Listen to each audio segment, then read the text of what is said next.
여러분 안녕하십니까. 11월 26일 화요일입니다. 마켓나우 1부 시작하겠습니다. 임종윤입니다. 고은별입니다. 최근 국내 증시 외국인 수급에 대한 이야기를 빼놓을 수 없을 것 같습니다. 외국인 수급 이탈에 대한 부담감 지속적으로 거론되고 있습니다만 삼성전자를 제외하면 오히려 외국인이 우리 시장을 사들이고 있고요. 지수 자체도 오히려 플러스 수익권으로 돌아선 것으로 확인되고 있는데요. 이 삼성전자 하락에 대해서 좀 우려하고 계시는 분들 많이 계시겠지만 또 일각에서는 우리나라가 시가총액 1위 종목에게 너무 의존해 있었는데 그 의존도가 낮춰지는 거에 대해서는 증시 자체가 건강하게 바뀌는 현상일 수도 있다라는 시각도 있습니다. 그러니까 이 삼성전자의 하락과 우리 시장의 하락에 대해서 너무 비관적으로 보시는 것보다는 이제 시장이 조금은 이제 시가총액 1위권이 아닌 다른 종목군들도 상승할 수 있는 그런 건강한 시장으로 바뀔 수도 있구나라는 생각을 해보시는 것도 좋을 듯합니다. 예, 우리 흔한 말로 계란을 한 바구니에 담지 말라는 얘기 하지 않습니까? 그게 결국은 이제 너무 한쪽에 집중되는 걸 좀 막자, 과도한 특정 섹터나 특정 종목에 대한 의존도를 막아야지 이제 안정적인 수익률을 낼 수 있다. 이게 이 얘기인데 결국 사실은 그렇게 얘기를 하면서도 결국 우리나라 증시 자체는 삼성전자라니 한 회사, 물론 뭐 대단한 회사이긴 합니다만 너무 의존도가 크다 보니까 최근에 이런 우리 주식시장의 부진한 상황을 그대로 좀 노출시켰다. 이렇게 볼 수도 있는 거죠. 어쨌든 말씀하신 대로 뭔가 좀 우리 시장이 좀 건전화되는 뭐 밸류업 정책도 그렇고요. 가끔 뭐 금투세라든가 또 상법 개정을 등등등 우리 시장의 어떤 성장을 좀 억누르고 있었던 이런 여러 가지 악재들이 하나하나 개선되는 그런 계기가 올해를 기점으로 시작되기라 좀 기대를 좀 해보겠습니다. 네, 그럼 건강한 시장에 찾아오길 기대하면서 오늘도 현명한 전략 함께 세워보겠습니다. 마켓나우 1부 시작하겠습니다. 자, 모닝체크 들어가 보겠습니다. 자, 오늘 모닝체크 첫 번째 기사는 인텔 얘기입니다. 사실 이제 어제까지만 해도 이게 좀 인텔 관련돼서 보조금 축소에 대한 그런 이슈들이 좀 있었습니다. 인텔이 오하이오 공장에 이제 파운드리 공장을 짓는 문제가 계속 지연이 되다 보니까 바이든 정부에서 원래 너네한테 85억 달러 주기로 했는데 이거 80억 달러를 줄일 거야 이런 논란이 있었는데요. 또 오늘 아침에 인텔이 1.5% 정도 이렇게 상승한 걸 보면서 인텔에 대한 이런 보조금 논란, 보조금 축소 논란이 조금 이렇게 줄어드는 그런 모양새도 나타나고 있습니다. 일부에서 나오고 있는 얘기는 지금 미국 정부와 인텔 간의 이 보조금 관련돼서, 그러니까 즉 결국 이제 오하이오 공장 이 문제를 어떻게 할 것이냐에 대한 논의가 좀 있었겠죠. 그래서 원래대로 다 받는 쪽으로 좀 또 합의가 돼가고 있다. 이런 얘기가 나오면서 또 인텔이 오늘 상승하는 모습을 보이기도 했는데요. 결국 이 얘기가 우리한테 민감한 거는 우리도 좀 보조금을 받아야 할 게 있기 때문입니다. 밑에 화면에도 있습니다만 삼성전자가 64억 달러, 65억 달러, 그다음에 SK하이닉스가 4.5억 달러 정도 좀 받기로 했는데 아직 확정이 좀 안 됐죠. 하지만 이제 위에 보시는 것처럼 TSMC는 지난 15일 날 일찌감치 66억 달러의 보조금 받는 문제가 좀 확정이 됐습니다. 결국 이제 이 부분이 다음 정부로 넘어가면 안 되는 문제이기 때문에 삼성이라든가 SK하이닉스 입장에서는 이게 다 당연히 받을 것으로 생각하고 이게 주가에도 반영이 된 이슈이기 때문에 이게 이제 최대한 빠른 시간 내에 적어도 정권이 넘어가기 전까지는 확정이 돼 줘야 일종의 또 하나의 불확실성이 해소된다는 측면에서 어쨌든 이 미국 정부의 보조금 문제는 확정됐다라는 소식이 전해질 때까지는 계속해서 어쨌든 뭔가 찜찜한 그런 구석으로 남을 수밖에 없겠다. 이렇게 좀 생각을 해볼 수가 있겠습니다. 자, 두 번째 얘기는요. 이제 수급 얘기를 좀 준비를 좀 했습니다. 이 표는 뭐냐면은요. 2021년부터 2024년, 그러니까 올해 상반기까지 기관과 외국인 또 개인의 수급을 나타내는 그런 막대 그래프입니다. 제일 왼쪽에 있는 게 기관인데요. 이 연두색 그래프가 2021년, 그다음에 하늘색 그래프가 2022년, 그다음에 이거 잘 보이지 않죠? 이걸 보시죠. 이 파란색이 2023년이고, 그다음에 이 보라색 그래프가 이제 올해 상반기까지의 이 수급을 보여주는 건데 보십시오. 이게 이제 기관은 위에가 없습니다. 그러니까 순매수한 게 별로 없는 거예요. 2024 작년에 210억 순매수한 게 답니다. 근데 개인은 2021년에 무려 108조, 그 다음에 26조를 샀고, 물론 작년하고 올 상반기는 좀 좋지는 않습니다. 외국인도 2021년하고 2022년은 크게 47조, 13조 매도를 했지만 2023년 작년에 26조, 그다음에 올해 상반기에만 37조를 순매수하는, 물론 이제 하반기 들어서 다시 외국인 수급이 좀 마이너스 쪽으로 돌아서긴 했습니다. 이렇거든요. 그러니까 결국 최근에 국내 시장에 이 수급 문제 사실 어떻게 보면 주역은, 그러니까 수급을 이렇게 안 좋게 만든 주역은 외국인이나 뭐 개인 이쪽이 아니라 기관이다라는 거를 이 막대 그래프를 통해서 볼 수가 있습니다.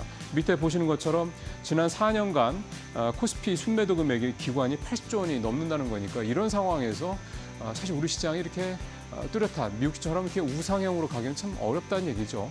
그래서 계속 나오는 얘기가 국민연금의 역할론 얘기가 또 나오고 있습니다. 물론 국민연금 입장에서 봤을 때는 1% 수익을 높이면 이를테면 국민연금의 고갈 시기를 대략 한 5, 6년 정도 뒤로 늦출 수 있다라는 이 문제 때문에 사실은 수익률 1%라도 높이기 위해서는 부진한 국내 시장보다는 해외 투자를 늘리는 게 뭐 충분히 설득력 있고 논리가 됩니다. 하지만 국내 시장에 대한 투자가 아직도 높은 상황에서, 낮지 않은 상황에서 국내 시장이 만약에 무너진다 그러면 과연 이제 국민연금이 그런 수익률을 낼 수 있겠느냐. 해외 투자만 통해서 그렇게 계속해서 좋은 수익을 낼 수 있겠느냐. 이런 사실은 지적에 대해서도 사실은 한번 생각해 볼 필요가 있다는 거죠. 어쨌든 국내 기관이 사실 이렇게까지 우리 시장을 팔고 있다는 상황에서는 우리 시장이 뚜렷한 반등을 하기는 어렵다. 결국 이 문제가 바뀌어야 된다라는 건데 최근에 앞서 말씀드린 대로 기관이 매수세를 좀 보이고 있다는 측면은 그나마 좀 다행이다 생각이 듭니다. 근데 이게 추세적으로 지속이 될 거냐 이 부분이 또 이제 중요한 포인트가 되겠습니다. 자, 오늘 마지막은 고려아연 얘기를 준비를 했습니다. 고려아연 최인범 회장 측이 좀 계속해서 수세에 몰리고 있다.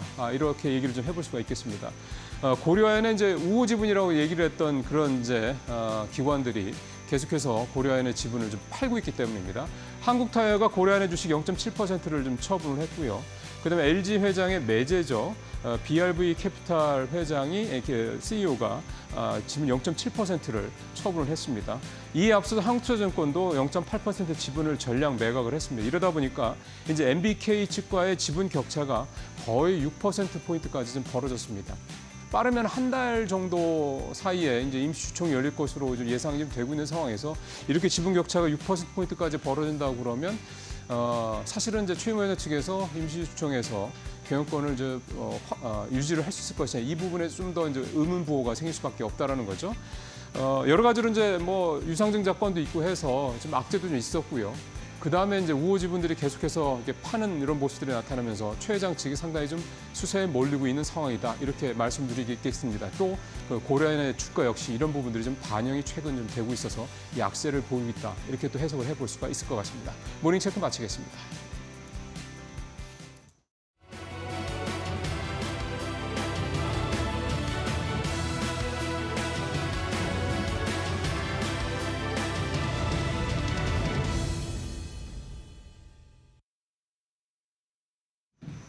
네, 간밤 뉴욕 증시 3대 지수 일제히 상승하는 흐름을 보이면서 다시 한번 사상 최고치 랠리를 이어갔습니다. 연말이 가까워지면서 주가의 상승세가 나오자 시장에서는 연말 랠리, 산타 랠리에 대한 기대감을 더욱더 키워가고 있는 상황인데요. 네, 간밤 다우와 나스닥, S&P 모두 오름폭을 보였고 그 안에서도 다우 지수가 1% 가까운 반등을 해주는 모습이 나왔습니다. 대형주들뿐만 아니라 중소형주 위주의 러셀 2000 지수 또한 간밤 1.5% 오름폭을 보인 채 지속적인 증시 안에서의 뜨거운 상황들이 이어지고 있는데요. 특히 트럼프 2기 행정부 출범과 함께 중소형주들에게는 더욱더 우호적인 시작이 될 수 있다는 긍정적인 평가와 함께 내년까지도 러셀 2000을 긍정적으로 보는 시각들이 계속해서 나오고 있는 상황입니다. 그런 가운데 M7 빅테크들의 얼굴은 서로 엇갈린 채 간밤 마무리가 됐습니다. 특히 테슬라와 엔비디아의 주가 하락이 크게 돋보였던 하루였는데요. 엔비디아는 결국 4%대 가격 하락을 보이면서 장중에 시가총액 1위 자리를 다시 내어주기도 했고요. 일단 반도체와 관련돼서 조만간 중국을 규제하는 미국의 반도체법이 출시가 될 것이다. 골자가 나올 것이다라는 소식과 함께 현재 AI 반도체 산업의 80% 이상을 차지하고 있는 엔비디아 주가가 크게 흔들리는 모습이 나왔습니다. 그리고 테슬라 관련해서 이렇다 할 만한 추가적인 이슈는 없었지만 워낙 트럼프 트레이드 이후로 높이 올라와 있었던 주가이니만큼 이 고점에 대한 차익 실현 매물이 이어지고 있는 상황이다라는 평가가 이어지고 있고요. 간밤 월가 UBS에서는 테슬라의 목표 주가를 그럼에도 상향으로 조정하는 리포트를 내어주기도 했습니다. 자, 그리고 이스라엘과 헤즈볼라 이제 정말 전쟁을 끝내는 걸까요? 휴전 휴전 승인과 관련된 내용이 전해지면서 간밤 WTI가 큰 폭의 하락을 보였습니다. 70달러 아래에서 마치게 됐고요. 전날 대비 3%의 하락을, 금값 같은 경우도 3.4% 하락한 채 마무리가 됐습니다. 또 간밤 뉴욕 증시가 긍정적일 수 있었던 데는 차기 재무장관 지명자와 관련해서 시장이 안도감을 보였기 때문이다라는 풀이도 있는데요. 이 재무장관은 지금 헤지펀드 키스케어 그룹 창업자인 스콧 베센트가 어제 지명이 됐죠. 뉴욕 증시는 해당 부분을 긍정적으로 평가를 하고 있고요. 워낙 투자 시장을 잘 이해하고 있는 데다 그동안 공화당과 민주당을 모두 지지해왔던 인물이기 때문에 중립적인 입장을 보여줄 수 있다라는 코멘트도 나오고 있습니다. 그리고 여기에 트럼프의 인물답게 가상자산 옹호론자로도 굉장히 잘 알려져 있는 인물인데요. 일단 뭐 증권가뿐만 아니라 재계 쪽에서도 긍정적인 평가를 계속해서 내놓고 있습니다. 그렇다 보니까 시장에 대한 기대감은 계속해서 올라가고 있죠. 연말 랠리에 대한 준비가 다 됐다라는 코멘트도 나왔고요. 이번 주부터 본격적으로 시작되는 연말 랠리를 통해서 S&P는 6,200까지 올라갈 수 있다라는 전망까지 같이 나왔네요. 자, 그럼 어제 시간의 거래 그리고 오늘 글로벌 시장에서 우리가 같이 주목해볼 코멘트들도 같이 점검을 해보도록 할 텐데요. 어제 관련해서는 시간에서 3가지 종목의 상한가 안착을 했습니다. 각자 개별주의 이슈였기 때문에 점검을 해보시면 좋겠고 그 외 주요 인사들의 말말말 간략하게 정리를 해보도록 하겠습니다. JP모건의 핀토 사장이 한국에서 처음으로 인터뷰 진행을 했습니다. 그 안에서 한국 시장 경제에 대한 평가를 내놨고요. 앞으로 한국 시장에 대한 전망까지 코멘트를 내놨는데 결론적으로는 전기차와 배터리, 방산과 조선은 앞으로도 좋을 것이다라는 코멘트를 내놨었고 그리고 어제 이 항소심 최후 진술에서 삼성전자 이재용 회장이 삼성 위기에 대한 첫 언급을 직접적으로 내놓으면서 이 시장 안에서의 변동성이 앞으로도 나올 수 있다라는 위기감이 한 차례 고조된 바도 있습니다. 어제는 긍정적인 주가 상승을 보였는데 오늘 분위기 어제 엔비디아의 추가적인 가격 하락과 함께 또 반전되는 것은 아닐지 같이 지켜보시죠. 마지막으로 일정 짧게 정리해 보도록 하겠습니다. 이번 주 목요일과 금요일 미국 증시는 휴장 그리고 조기 폐장에 들어가게 되는데요. 그 전에 먼저 미국의 PC와 GDP 또 FOMC 의사록을 확인을 해보게 됩니다. 해당 변동성이 미 증시가 휴장하는 동안 국내 증시에는 어떤 영향을 줄지가 굉장히 중요한 관전 포인트가 될 것 같고요. 일단 오늘 개장 때까지 우리가 점검해볼 부분 계속해서 이데일리 TV와 함께 보시길 바라겠습니다.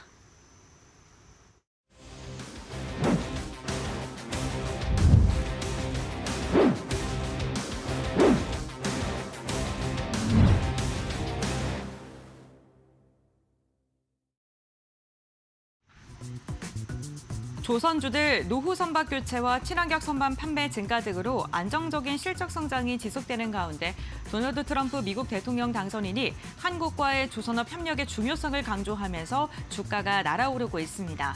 선박 엔진사들도 초호황기를 맞이하며 공장을 풀 가동하고 있는 상황인데요. 다만 대형 조선사부터 기자재까지 주가는 52주 신고가를 기록하며 주가의 위치가 다소 부담스럽다는 시각도 나옵니다. 조선 관련 기업들 계속해서 지켜봐야 될까요? 지금부터 알아보시죠.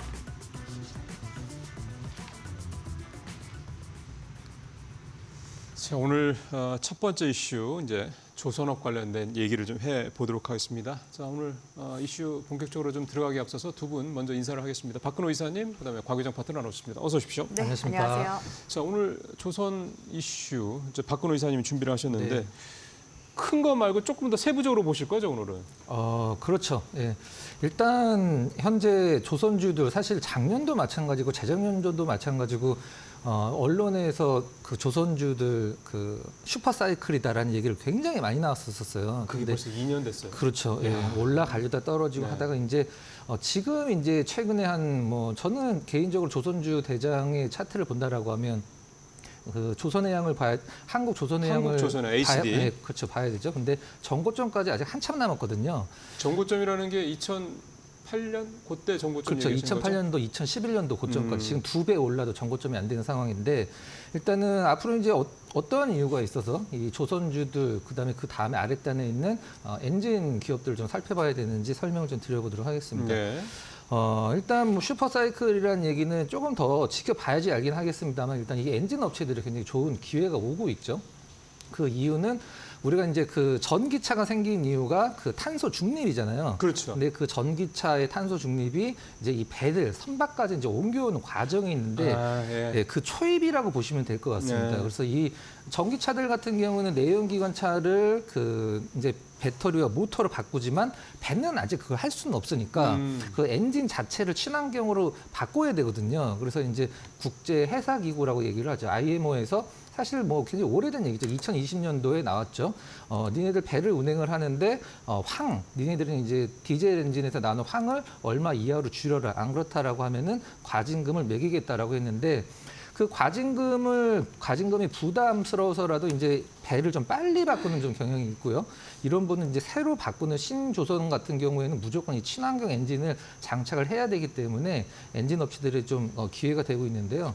우리나라의 엔진 업체들의 1, 2, 3라고 한다라고 하면은 현대중공업, 그다음에 한화엔진, STX 엔진인데 글로벌에서 우리나라의 빅3 엔진 기업들이 어느 정도 마켓쉐어를 기록하냐라고 말씀드리면 그게 그대로 갑니다. 글로벌에서도 현대중공업 엔진기계사업부가 1등이고 예. 그다음에 한화엔진, STX 엔진이 이제 글로벌에서 2등, 3등인데 STX 엔진이 이름 바뀌었죠? HD 현대마린. 그렇죠. 예. 그렇게, 예. 그 부분이 이제 2등을 기록을 하고 있는데 조금 뭐 아쉬운 부분도 있습니다. 사실 우리나라가 그 조선사들이 배를 수주를 할 때 LNG선들, 고부가가치 LNG선들을 많이 수주를 하는데 척당 한 100억 정도를 프랑스의 이제 GTT라는 기업에 로열티를 내요. 로열티를. 예, 그다음에 엔진 같은 경우는 전 세계 모든 엔진은 두 회사의 로열티를 사용을 하게 돼 있어요. 우리가 보통 큰 트럭 보면 이제 맨이라고 써 있는 트럭이 있거든요. 예. 만이라고. 예, 하죠. 만이라고 보통 얘기를 하고요. 예. 그 기업이 전 세계 라이센스 한 70% 정도를 갖고 있고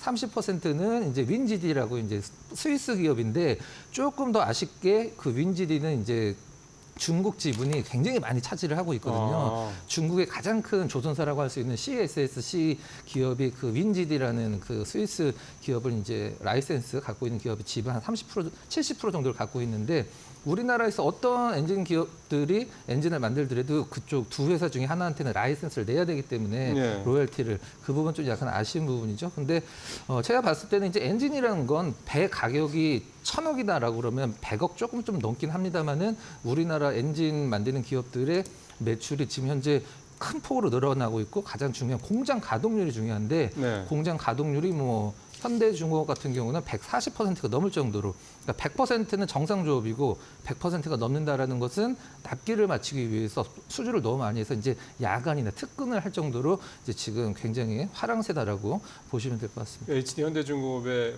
그 공장 가동률이 146%다. 그게 네. 조선 그러니까 선박 건조 부분까지 다 해서입니까? 아니면 엔진 부분이. 현대중공업의 엔진 부분만 네. 146%의 가동률이다. 그러니까 진짜 엄청나게 그렇죠. 공장을 돌리고 있다는 얘기예요. 한화엔진 같은 경우는 수주의 절반 이상이 중국 배들이거든요. 이 부분들이 상당히 좀 의미가 있죠. 중국도 엔진 사업을 굉장히 키우고 있는데 아직은 좀 기술력이 못 따라와서 한화엔진 같은 경우는 수주의 거의 절반이 중국 배들의 엔진을 만드는 것으로 지금 알려져 있습니다. 예. 그렇죠. 일단 선박 건조 자체에서는 뭐 경쟁사는 건 분명한데 걔네들이 배를 많이 만들 때 우리가 만든 엔진을 갖다 쓴다 그러면 또 이제 국내 엔진 업계한테는 수혜가 되는 거니까 이런 어떤 좀 모습도 명암도 좀 있긴 하네요. 자, 그렇다면 이제 이 관련주들 한번 쭉 살펴볼 필요가 있겠습니다. 고은별 앵커가 자세히 좀 설명을 해드리겠습니다. 네, 조선 기자재 관련 기업들 엔진과 함께 피팅 업체들까지 살펴보도록 하겠습니다. 조선사들의 수주 낭보 소식이 이어지면서 조선 기자재까지 매기세가 확산되고 있는 모습이 나타나고 있는데요. 대표적으로 한화 엔진 같은 경우에는 전일 4% 이상의 상승력을 보여줬고 장중에는 18,000원 선도 돌파하면서 신고가를 넘어서는 데 성공을 했습니다. 한화 엔진은 우선 매출액 중에서 선박 엔진 규모 자체가 96%를 차지하고 있고요. 3분기 공장 가동률은 98%를 넘어선 것으로 나타나고 있습니다. 외국인이 이 거래에 연속 유입되면서 외국인의 매수세도 들어오고 있고요. 어제 역시나 주가는 상승 마감하는 데 성공했습니다. HD현대 마린엔진 같은 경우에도 4.8%가량의 상승력을 보여주면서 전일 2만 원 선을 돌파하는 데 성공을 했습니다. 주가의 위치를 보게 되더라도 121선까지 수렴하는 상승 구간에 들어섰고요. 이달 중순부터 외국인의 매수세가 꾸준하게 유입되고 있습니다. 공장 가동률을 보게 되더라도 지난해 같은 기간과 비교했을 때 113%의 증가율을 보여주고 있고요. STX 엔진 같은 경우에는 2.8%가량의 상승률을 보여주면서 마감을 했습니다. 이 회사 같은 경우에는 방산 엔진과도 또 매출을 좀 많이 내주고 있는 기업인데요. 아무래도 MRO 시장에 우리나라가 미국 시장을 지금 선점하기 위해 힘을 쓰고 있는 만큼 그러한 수주 소식과 이야기가 전해질 때 STX 엔진 같은 경우 주가가 더 상승할 수 있는 레벨업을 기대해 볼 수 있을 것 같고요. 피팅 관련 기업인 태광과 성광밴드 같은 경우는 전일에 큰 변동성을 보여줬습니다. 특히나 성광밴드는 2거래일 연속 강한 상승이 나타난 모습이었는데요. 21일, 그러니까 전일 직전 거래일 같은 경우에는 장중에 두 자릿대 강세가 나타나다가 윗꼬리를 달면서 2%가량 상승하며 마감했고요. 태광 같은 경우에 최근에 주가의 추이 차트를 보게 되더라도 성광밴드와 굉장히 비슷한 움직임이 확인되고 있죠. 태광도 성광밴드가 상승폭을 반납하자 윗꼬리를 달면서 마감해주는 모습이 나타나고 있습니다. 다만 조선 기자재 관련 기업들 지금 너무 단기적으로 많이 올랐기 때문에 좀 부담스럽고 좀 조정 시에 접근해야 되는 게 아니냐라는 그런 이야기도 나오고 있는데요. 과연 전문가들은 어떠한 종목을 눈여겨보고 있을까요? 지금부터 알아보시죠. 자, 박근호 이사님은 선박 엔진 쪽 관련해서 어느 회사를 보고 계세요? 네, 엔진 관련 기업이 굉장히 많기 때문에 그러니까요. 사실 어떤 걸 할까 고민을 하다가 공통 분모가 무엇인지 한번 생각을 그렇죠. 해봤어요. 여기저기 그래서 다 해당이 되는. 그렇죠. 예, 엔진의 부품을 만드는 이제 실린더를 전문으로 만드는 케이프라는 기업을 좀 준비를 했는데요. 네. 아마 시청자 여러분들 중에 이제 매매를 하실 때 이제 케이프 증권이라는 곳을 사용하시는 분도 계실 거예요. 그 예. 케이프 증권이 같은 케이프라고 보시면 될 것 같습니다. 예. 네. 일단 실린더를 만드는 기업인데 선박용 엔진은 크게 이제 두 가지가 있습니다. 초대형 엔진, 아주 큰 컨테이너나 LNG선에 쓰이는 초대형 엔진이 있고요. 그걸 저속 엔진이라고 하고 그다음에 그 엔진이 또 하나 더 들어가는데 그건 이제 배에서도 전기를 많이 쓰기 때문에 발전용 엔진이 있는데요. 이 케이프 같은 경우는 큰 대형 엔진의 실린더를 만드는 기업이라고 보시면 될 것 같아요. 우리가 네. 보통 엔진이 작동하는 걸 보면 피스톤이 왔다 갔다 하는 통로가 있는데요. 그 통로를 만드는 기업이라고 보시면 될 것 같고 네. 그 실린더 라이너라고 보통 전문으로 얘기하지만 글로벌 1위라고 생각을 하시면 될 것 같습니다.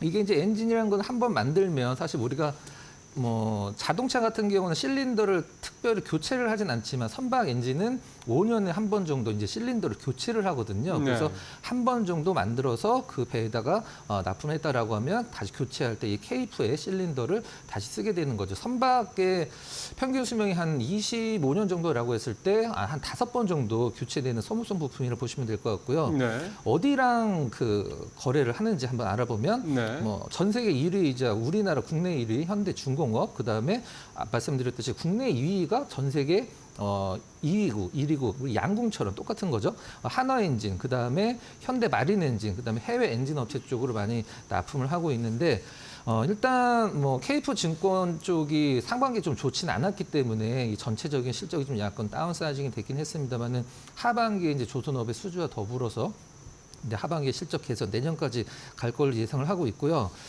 일단 그 하나 좀 약간 깔고 가는 게 있죠. 케이프 같은 경우는 이제 금융주 성격이 좀 약간 강하긴 한데 연말에 배당이 한 6% 정도가 보통 기대가 되는 기업이라 지금 가격은 특별히 리스크하다라고 보기는 좀 약간 힘든 상황이고요.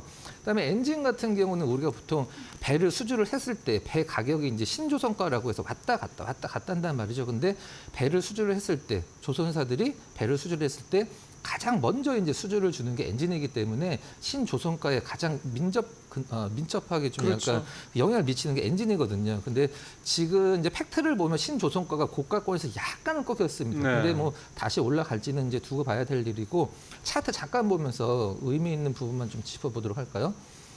자, 차트 한번 보시죠.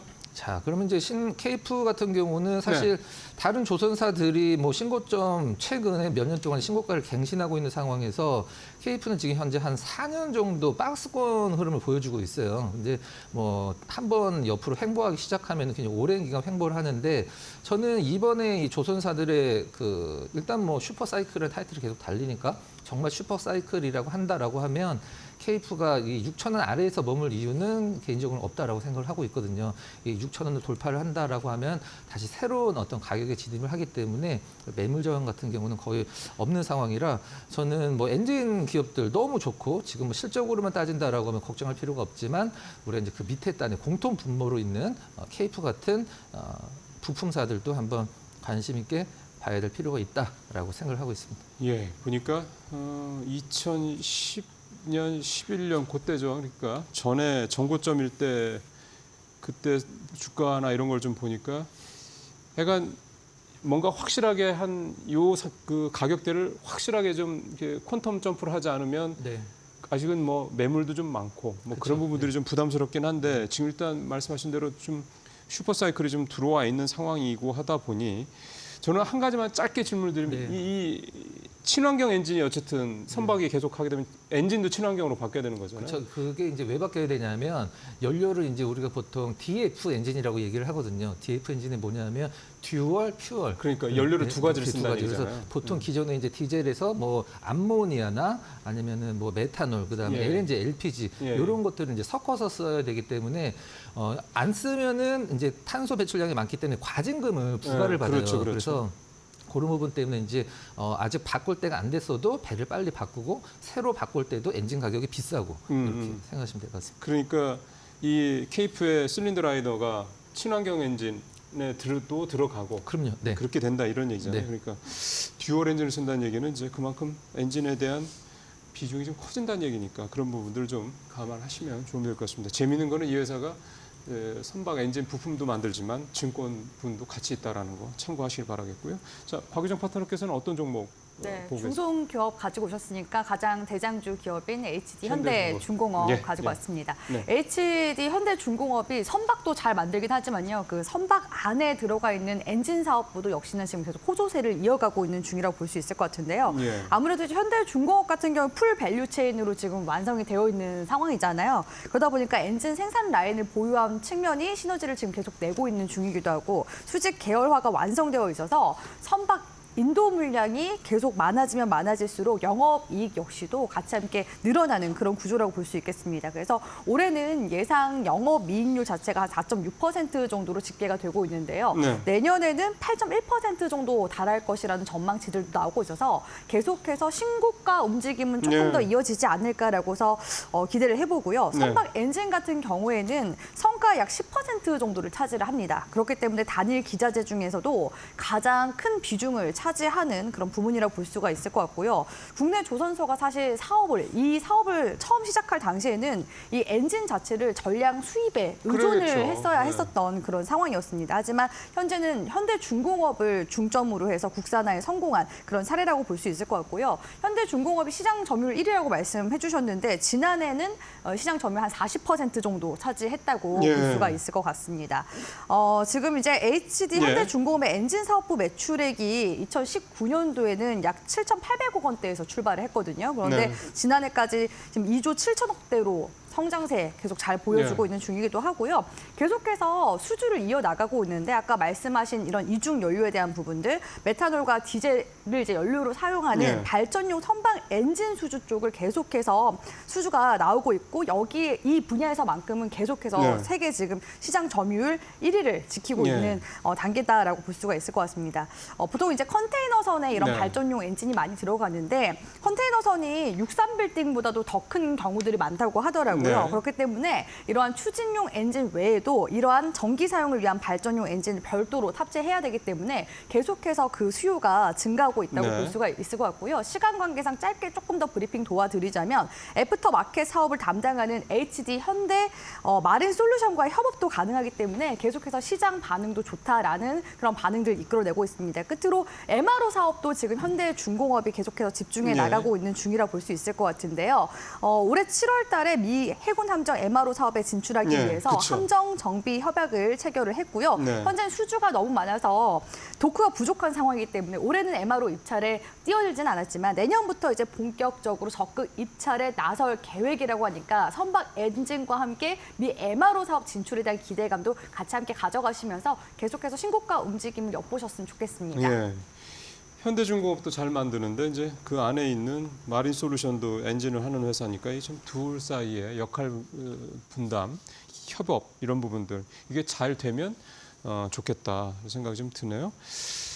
예, 여기다 사실 현대중공업 같은 경우는 이제 진짜 미국 함정 정비 이 MRO까지 있어서 여러 가지로 좀 커버리지가 넓어진다라는 생각이 좀 분명히 듭니다. 자, 오늘 첫 번째 이슈 조선 쪽, 특히 조선 엔진 쪽 관련해서 현대중공업, 케이프 두 회사 알아봤고요. 자, 다음 이슈로 넘어가 보겠습니다. 중국 정부가 한국 무비자 입국 기간을 현행 15일에서 30일로 늘린다고 발표하며 여행주들이 주목받고 있습니다. 실제로 하나투어는 무비자 정책이 발표된 11월 1일 기점으로 3주 만에 중국 여행 예약률이 75% 증가했다고 밝혔는데요. 여기에 엔저 효과로 일본 노선 여객 수가 역대 최대치를 기록할 것으로 전망되고 있습니다. 다만 경쟁이 치열해질수록 수익성은 악화될 수밖에 없는데요. 규모의 경쟁에 성공할 수 있을까요? 지금부터 알아보시죠.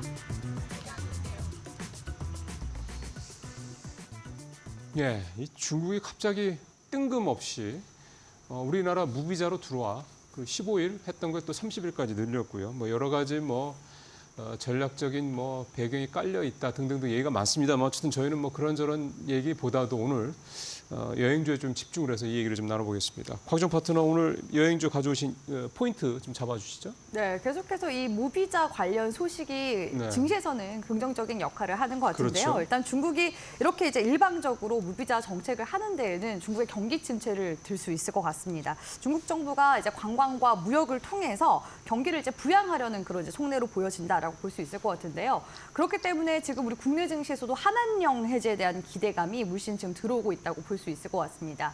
근데 이 한한령 해제에 대한 기대감이 또 언제 들어왔었냐면요. 제 기억으로는 2017년도, 18년도경에도 한번 들어왔었던 것 같은데. 그때 사실 사드 때 아니에요? 사드 사태 때? 그때는 16년도. 16년이고. 네, 그래서 한 2, 3년 뒤쯤인 이제 18년도쯤에도 한한령 해제에 대한 기대감이 들어왔어요. 시진핑 주석이 우리 한국에 국내 이제 방문하게 되면 또 다시 물꼬를 네, 트는 게 네. 아니냐 했었는데 계속 좀 지리하게 이어오다가 코로나 팬데믹 때 게임 쪽에서 이제 판호 허가를 해주면서 그때도 좀 들어왔었고 이제는 좀 본격적으로 교류가 진짜로 활성화되는 분위기가 좀 많이 형성이 되고 있어서 이게 말로는 한한령 이제 해제했어요라고는 아니지만 거진 지금 해제가 된 그런 이제 분위기라고 볼 수가 있을 것 같습니다. 네. 근래에 일본 여행이 굉장히 많이 늘었었거든요. 맞아요. 코로나 팬데믹 네. 이후로. 네. 근데 이게 중국과 일본 이제 그 노선의 비중 자체도 이렇게 역전이 될 수밖에 없었던 게 아무래도 무비자와 항공 자유화에 그 차별적인 부분들이 있었기 때문에 그렇게 갈리게 된 게 아닌가라는 생각이 들거든요. 중국 정부가 만약에 번복 없이 이번 정책을 계속해서 연장을 해주게 된다면 중국 이 시장 자체가 또 새로운 그런 시장이 될 수 있을 것이다라는 그런 측면들도 계속해서 좀 이야기가 나오고 있는 중이고 네. 중국을 방문하는 여행객 수가 2007년도가 고점이라고 합니다. 그 이후로 연간 400만 명 수준이고 2018년도 일본 여행객 수가 급증하게 되면서 754만 명으로 역전을 했거든요. 그렇기 때문에 한한령 이제 이후 이제 본격적으로 이렇게 중국의 네. 무비자 발급에 대한 기대감, 당연히 이제 여행 관련 네. 종목들로 낙수 효과를 주게 될 가능성이 높고요. 네. 특히나 4분기 같은 경우에는 보통 이제 연말 시즌이다 보니까 네. 직장인들도 연차를 또 많이 사용하고 그렇죠. 거기에다가 또 겨울 방학 시즌이잖아요. 그렇기 때문에 성수기 시즌에 해당한다라고 네. 볼 수 있기 때문에 계속해서 단거리 중심의 여행 수요가 몰릴 수밖에 없습니다. 그렇다면 여행 관련 종목들이 올라갈 때 그 파생되어 있는 섹터들이 있죠. 항공이라든지 면세 이런 쪽까지도 같이 함께 순환매가 같이 낙수 효과가 나와주게 될 가능성이 높기 때문에 워낙 지금 여행주 종목들 자체가 또 침체되어 있는 그런 측면이 있거든요. 그러니까 낙폭 과대주들 위주로 반등세가 이러한 이슈를 통해서 계속 네. 순차적으로 들어오게 될 가능성이 높기 때문에 관심 있게 가져보면 좋을 만한 섹터라고 보고 있습니다. 오늘 가져오신 종목은 그래서 낙폭 과대주가 되겠네요. 잠시 후에 여쭤보는 걸로 하고 일단 관련주들 한번 고은배우과 통해서 또 한번 정리를 쫙 해보겠습니다. 네, 여행 관련 기업들의 흐름 함께 살펴보겠습니다. 어제 중국의 무비자 입국 허용 기간 확대로 인해서 여행 관련 기업들 전반적으로 시세를 분출했습니다. 카지노 기업들, 그리고 항공사들, 그리고 여행사들까지도 전반적으로 훈풍을 받는 모습이 확인이 됐는데요. 오늘은 여행사 관련해서 좀 추려보도록 하겠습니다. 우선 여행 관련해서 하나투어 같은 경우에는 0.18%가량의 오름세가 확인이 됐습니다. 다만 장중의 변동폭이 살짝 나왔고요. 모두투어 같은 경우에도 1.76%가량의 오름세가 확인이 됐는데 하나투어, 모두투어 같은 경우에는 중국의 여행이 확대되면 이로 인해 수혜를 받을 수 있다는 증권가의 긍정적인 분석이 나오고 있습니다. 우선 단기적으로 여행을 가려는 사람이 늘어날 수밖에 없고 규모의 경쟁에서 하나투어나 모두투어가 수혜를 받을 수 있다는 분석이 제기되고 있고요. 노란풍선 같은 경우에도 2.7%가량의 오름세가 확인됐었고요. 지금 여행사들 가운데서는 참 좋은 여행이 전일에는 6%가량 상승하면서 가장 가파른 상승세를 기억을 했습니다. 다만 여행 5일 차트를 보게 된다면 모두투어, 하나투어 같은 경우에는 꾸준한 우상향 곡선을 그리고 있는 반면에 참 좋은 여행 같은 경우는 조정을 받다가 반등을 하는 모습이 나타나고 있는데요. 그만큼 많이 낙폭이 나왔던 기업을 중심으로도 매수세가 유입되면서 주가를 들어올리는 모습이 확인되고 있습니다. 글로벌 텍스프리 같은 경우도 5%가량 상승하면서 최근의 추세가 좋습니다. 이 기업 같은 경우에는 해외에서 국내로 여행 온 외국 관광객들이 텍스프리를 받기 위해 꼭 사용해야 되는 그러한 기업이기도 한데요. 여행객들이 증가하게 되고 한국과 중국의 관계가 우호적으로 흘러간다면 중국의 여행객들이 유입될 가능성도 크겠죠. 그렇게 됐을 때 직접적인 수혜가 기대되는 종목이기도 합니다. 여행기업들 전반적으로 지금 긍정적인 위치가 나오고 있고 이로 인해 우상향 곡선을 그리고 있는 것으로 확인되고 있는데요. 그렇다면 여행주들 가운데 우리는 어떠한 종목을 눈여겨봐야 될까요? 지금부터 알아보시죠. 네, 고앵커 수고하셨습니다. 자, 이제 종목 얘기 바로 들어가 볼게요. 자, 곽 파트너님 오늘 어떤 종목 보시겠어요? 네, 단연 여행주 중에서 대장주라고 볼 수 있는 하나투어 하나투어, 가져갔는데요. 직관적으로 차트 보면서 같이 함께 말씀드리도록 하겠습니다. 아까 말씀드렸다시피 한한령이 2016년도부터 본격화됐었거든요. 그렇죠. 그 전까지만 해도 하나투어의 주가가 최고가가 얼마냐면요. 20만 원대까지 올라갔었습니다. 그런데 그 이후로 주가가 다 빠지고 있는 모습들 계속해서 관측이 되고 있죠. 특히나 근래에서는 리오프닝 기대감으로 주가가 올랐었던 구간이 약 9만 원대 구간이라고 볼 수 있을 것 같은데요. 최근 들어서도 지금 이제 낙폭이 있는 상황이긴 하지만 저점을 지금 들어 올려주고 있다라는 점에서 긍정적으로 볼 수 있을 것 같습니다. 그러니까 현 구간에서 주가가 반등이 조금만 나와주더라도 올 상반기 구간대까지는 회복세가 빨리 나와주게 될 가능성이 높다는 거거든요. 그렇다면 지금 현재 하나투어의 중국 여행 예약률은 어떨까 찾아봤습니다. 3주 만에 지금 11월 1일 기점으로요. 3주 만에 중국 여행 예약률이 75% 정도 증가했다고 하고요. 그러면 가려고 하는 분들 많네요. 네, 생각보다 그 평소 선호도가 이제 높은 글쎄요. 지역들이 장자제나 백두산, 상중성, 칭다오, 상하이라고 볼 수 있을 것 같은데 가장 각광받을 것으로도 예상이 되고 있는 상하이 같은 경우에는 178%의 예약 증가율을 어이구야. 보였다고 하고요. 예. 단체 여행뿐만 아니라 자유여행 속성의 항공과 호텔 예약까지도 계속 물밀듯이 증가하고 있는 중이라고 합니다. 그렇기 때문에 하나투어에 이번에 이제 중국 여행 패키지나 개별 여행에 대한 이런 상품에 대한 기대감 가져가 볼 수 있다라고 말씀드릴 수 있을 것 같고요. 기존에 20만 원대까지 올라간 모습 제가 보여드렸잖아요. 과거에 하나투어 송출객 가운데서 중국 같은 경우에는 이 비중이 30% 정도 이상을 차지할 정도로 굉장히 영향력이 높았었던 국가였다고 볼 수가 있겠습니다. 그렇기 때문에 내년 패키지 송출객 수에 따른 그런 신상품 효과라든지 중국 시장 회복으로 올해보다 17% 정도 이제 늘어난 송출객 수가 예. 이제 늘어날 것으로 기대가 된다라는 부분들도 긍정적으로 볼 수 있을 것 같고요. 지금 하나투어가 그 시장의 매각으로 매물이 지금 나와 있는 그렇죠. 상황이에요. 예, 예. 그러다 보니까 지금 주가 부양을 위해서 중간 배당도 지금 실시하는 등 배당 정책이 지금 또 뛰어난 편이거든요. 그래서 이제 기업 이제 분석을 잠깐 한번 보시면 지금 2년 정도 연속으로 흑자 내고 있죠. 그렇기 때문에 배당 수익률 자체가 8%에 네. 가까운 지금 배당 수익률이 나오고 있다라는 점도 분명히 매력 포인트라고 볼 수 있기 때문에 네. 단기적으로 우리 시청자분들 시세 차익을 하시기에도 그리고 또 배당을 이제 가져가시기에도 괜찮은 그런 종목으로 부각이 되고 있다고 보고 있습니다. 예. 자, 박근호 이사님 여행주 뭐 준비하셨어요? 저는 그 TV 항공을 갖고 왔는데요. 항공주, 예. 다른 얘기 잠깐만 간단히 드리면 여권의 이제 여권 파워를 얘기하는 헨리 지수라는 게 있어요. 네, 네. 헨리 지수가 뭐냐면 해당 국가의 여권이 어느 정도의 파워가 있는지를 나타내는 건데 전 세계 1위가 이제 싱가포르거든요. 네. 그다음에 2위가 우리나라랑 일본이에요. 네. 근데 중국이랑 미국 같은 경우도 저 밑에 있거든요. 여권 파워 지수가. 근데 음. 그 여권 파워는 뭘 얘기를 하는 거냐면 무비자를 입국할 수 있는 국가의 아. 수를 얘기를 하는 거거든요. 근데 예. 중국이 지금 무비자 우리나라 입국 허용한 거는 사실 굉장히 늦었다라고 생각을 좀 그렇죠. 하고 있고요. 네. 제가 이제 티웨이 항공을 고른 이유는 일단 뭐 LCC 최초로 이제 인천, 중국, 베이징 다싱 노선을 신규 취항을 했죠. 얼마 전에. 네. 다싱이라는 건 이제 공항 이름이고요. 그다음에 가장 중요한 것은 이제 무비자보다도 항공 자유화라는 어떤 그 규제가 있는데 그 규제가 풀린다라고 하면은 우리나라 이제 그 항공사들의 굉장히 큰 수혜가 될 것으로 생각을 하고 있고요. 예림당과 지주사죠. 티웨이 항공의 예림당과 대명 손우그룹의 경영권 분쟁 이슈 이런 것도 앞으로 향후에 티웨이 항공의 주가를 좀 글쎄. 핫하게 만들 수 있는 부분이라고 생각을 하고 있습니다. 예.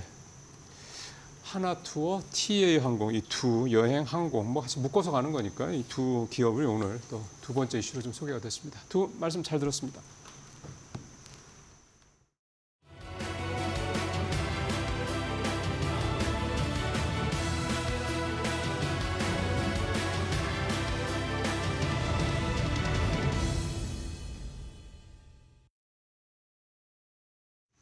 네, 마켓 리포트 시간으로 이어가 보겠습니다. 날이 많이 추워졌습니다. 이럴 때일수록 생각나는 종목군들 당연히 배당 관련 기업들이겠죠. 그런데 하나증권에서 배당주 그 가운데서도 통신주를 향한 리포트를 내놓은 게 있어서 이를 좀 심층적으로 알아보고자 합니다. 하나증권은 LG U+에 대해서 실적 우려가 제거되면서 주가의 반등이 탄력적으로 예상된다라고 이야기를 했습니다. 특히나 다음 달 통신 업종 가운데서 탑픽으로 선정한다라고 코멘트를 달기도 했는데요. 그 이유를 자세히 알아보겠습니다. 우선 대표적으로 두 가지가 있겠습니다. 먼저 내년에 호실적이 기대된다는 게 가장 클 텐데요. 3년 만에 이익 증가의 전환이 전망되기 때문에 그러한 실적에 힘입어서 주가 역시나 따라갈 것이다라고 긍정적인 분석이 나왔습니다. 지난해 실적은 그다지 좋지 않았습니다. 일회성 손익과 물가가 가파르게 상승한 영향으로 비용적인 측면이 많이 나왔고요. 2022년에 실적이 괜찮았기 때문에 역기저 효과로 상대적으로 실적이 좋지 않아 보였던 것도 컸습니다. 이와 함께 올해 역시나 영업 전산화 시스템의 비용이 많이 들어갔기 때문에 이로 인해서 올해 실적 역시나 순이익이 감소하는 모습이 나타났다고 하는데요. 다만 내년부터는 사뭇 다릅니다. 이동통신 가입자 수가 증가한다는 걸 첫 번째 이유로 들었습니다. 자세히 들여다보면 알테폰이 증가하고 기계와 기계를 연결하는 M2M 가입자 수가 증가하는 거긴 하지만 그럼에도 불구하고 이동전화 매출액이 성장세 구간으로 접어든다는 점을 첫 번째 포인트로 뽑았고요. 주요 영업 비용인 마케팅 비용과 감가상각비를 제한을 하고 있기 때문에 이로 인해 통제로 인해서 비용이 줄어들 것이다라고 이야기를 했습니다. 마지막 세 번째를 보게 된다면 물가 상승률이 둔화하고 있고 이로 인해서 인건비랑 재반 비용의 그 비용이 감소할 수 있다. 이로 인해서 쓰는 돈은 줄어드는데 버는 비용이 많이 늘어나기 때문에 실적이 긍정적일 것이다라는 코멘트를 달았습니다. 이와 함께 실적도 좋고 중장기적으로 밸류업 정책도 많이 발표하고 있는데 주가가 여전히 절대적인 구간에서 보더라도 저평가 국면에서 지금 위치를 현정하고 있다라고 코멘트를 달았고요. 만약에 주가가 정상적으로 평가받게 된다면 이로 인해 목표 주가는 13,000원까지 올라갈 수 있다라고 제시를 하기도 했습니다. 현재 구간은 11,000원대인데요. 앞으로 상승 여력이 더 있다라고 지금 예상을 한 것입니다. 세 가지로 좀 정리해보면요.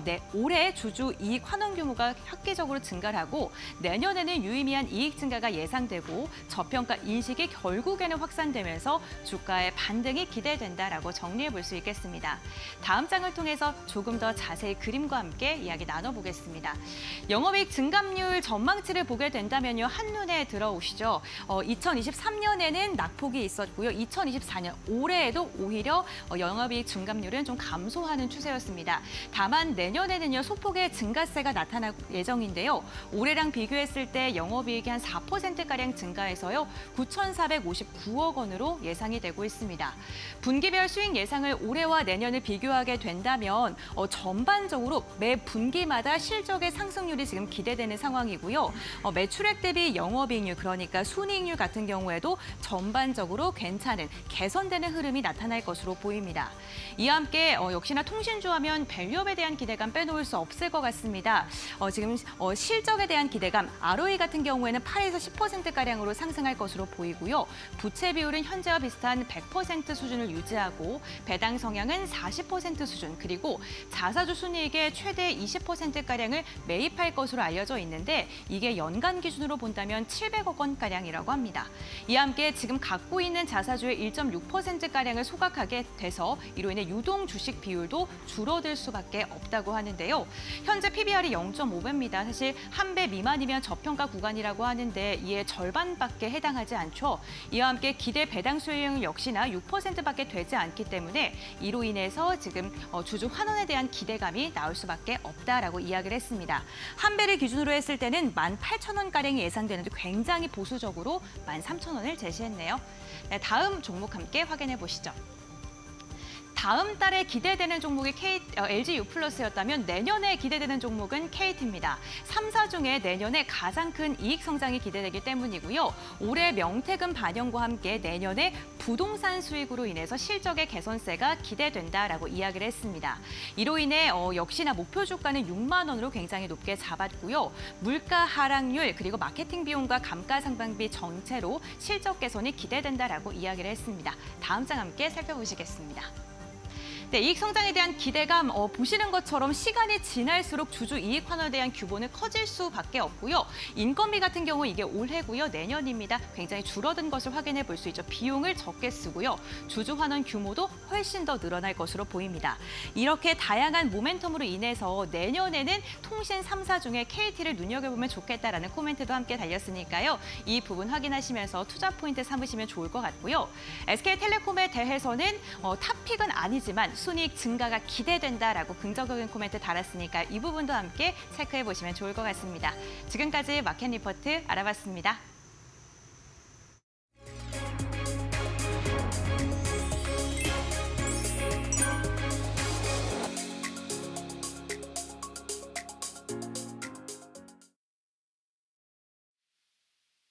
네, 전일 뉴욕 증시는 미국 신임 재무장관에 대한 기대감으로 상승 마감했습니다. 이스라엘과 레바논 무장정파인 헤즈볼라와의 휴전 소식에 국제유가 역시 급락했으며 금 가격 역시도 3% 이상 급락 마감했습니다. 지정학적 리스크가 다소 완화된 것에 대한 기대감이 있는데요. 아직까지는 러시아와 우크라이나 전쟁이 아직 서로 미사일을 발사하는 등 끝나지 않은 모습을 보이고 있는 만큼 지정학적 리스크 우려가 완전히 끝났다고 보기는 어렵습니다. 국내 증시는 전일 삼성전자의 상승과 함께 큰 폭의 상승을 했는데요. 오늘은 차익 실현 물량이 나올 수 있다라는 점 참고하셔가지고 시장에 대응을 하셔야겠습니다. 코스피 2,500포인트 위에서는 당분간은 횡보 흐름이 예상되는 만큼 좀 주의하시고요. 이번 주 관심을 가지고 지켜봐야 되는 업종과 테마는 조선선박 업종과 엔터테인먼트 주입니다. 엔터테인먼트 쪽은 최근까지 굉장히 좀 큰 폭의 조정을 받은 업종인데요. 내년부터는 BTS가 군복무를 마치고 활동을 재개할 전망이고 블랙핑크 역시도 내년부터는 활동을 재개할 것으로 보입니다. 이로 인해서 엔터 쪽의 투자 심리가 회복될 것으로 예상이 되는 상황이고요. 대부분의 엔터주들이 아직은 저점을 형성하고 있는 만큼 관심을 기울일 필요가 있다라고 말씀드리겠습니다. 오늘 공략 종목은 앞에서 말씀드렸던 적이 있는데 조선 관련주 중에서 한번 말씀드린 한화오션이라는 종목입니다. 최근 매출 증가와 재무 구조 개선으로 신용등급 상향 조정을 받았고요. 삼성중공업의 FLNG 탑사이드 모듈을 납품하기로 협의하는 등 한박제조뿐만이 아니고 여러 산업으로 산업 역량을 늘리려는 모습을 보이고 있습니다. 또한 최근 엄청난 거래 대금과 함께 상승이 나왔고 지금 현재는 물량 소화 구간으로 눌림목 구간 매수 타점을 잡을 수 있는 좋은 기회가 되지 않을까 생각을 합니다. 이상으로 이데일리 이슈였습니다. 감사합니다.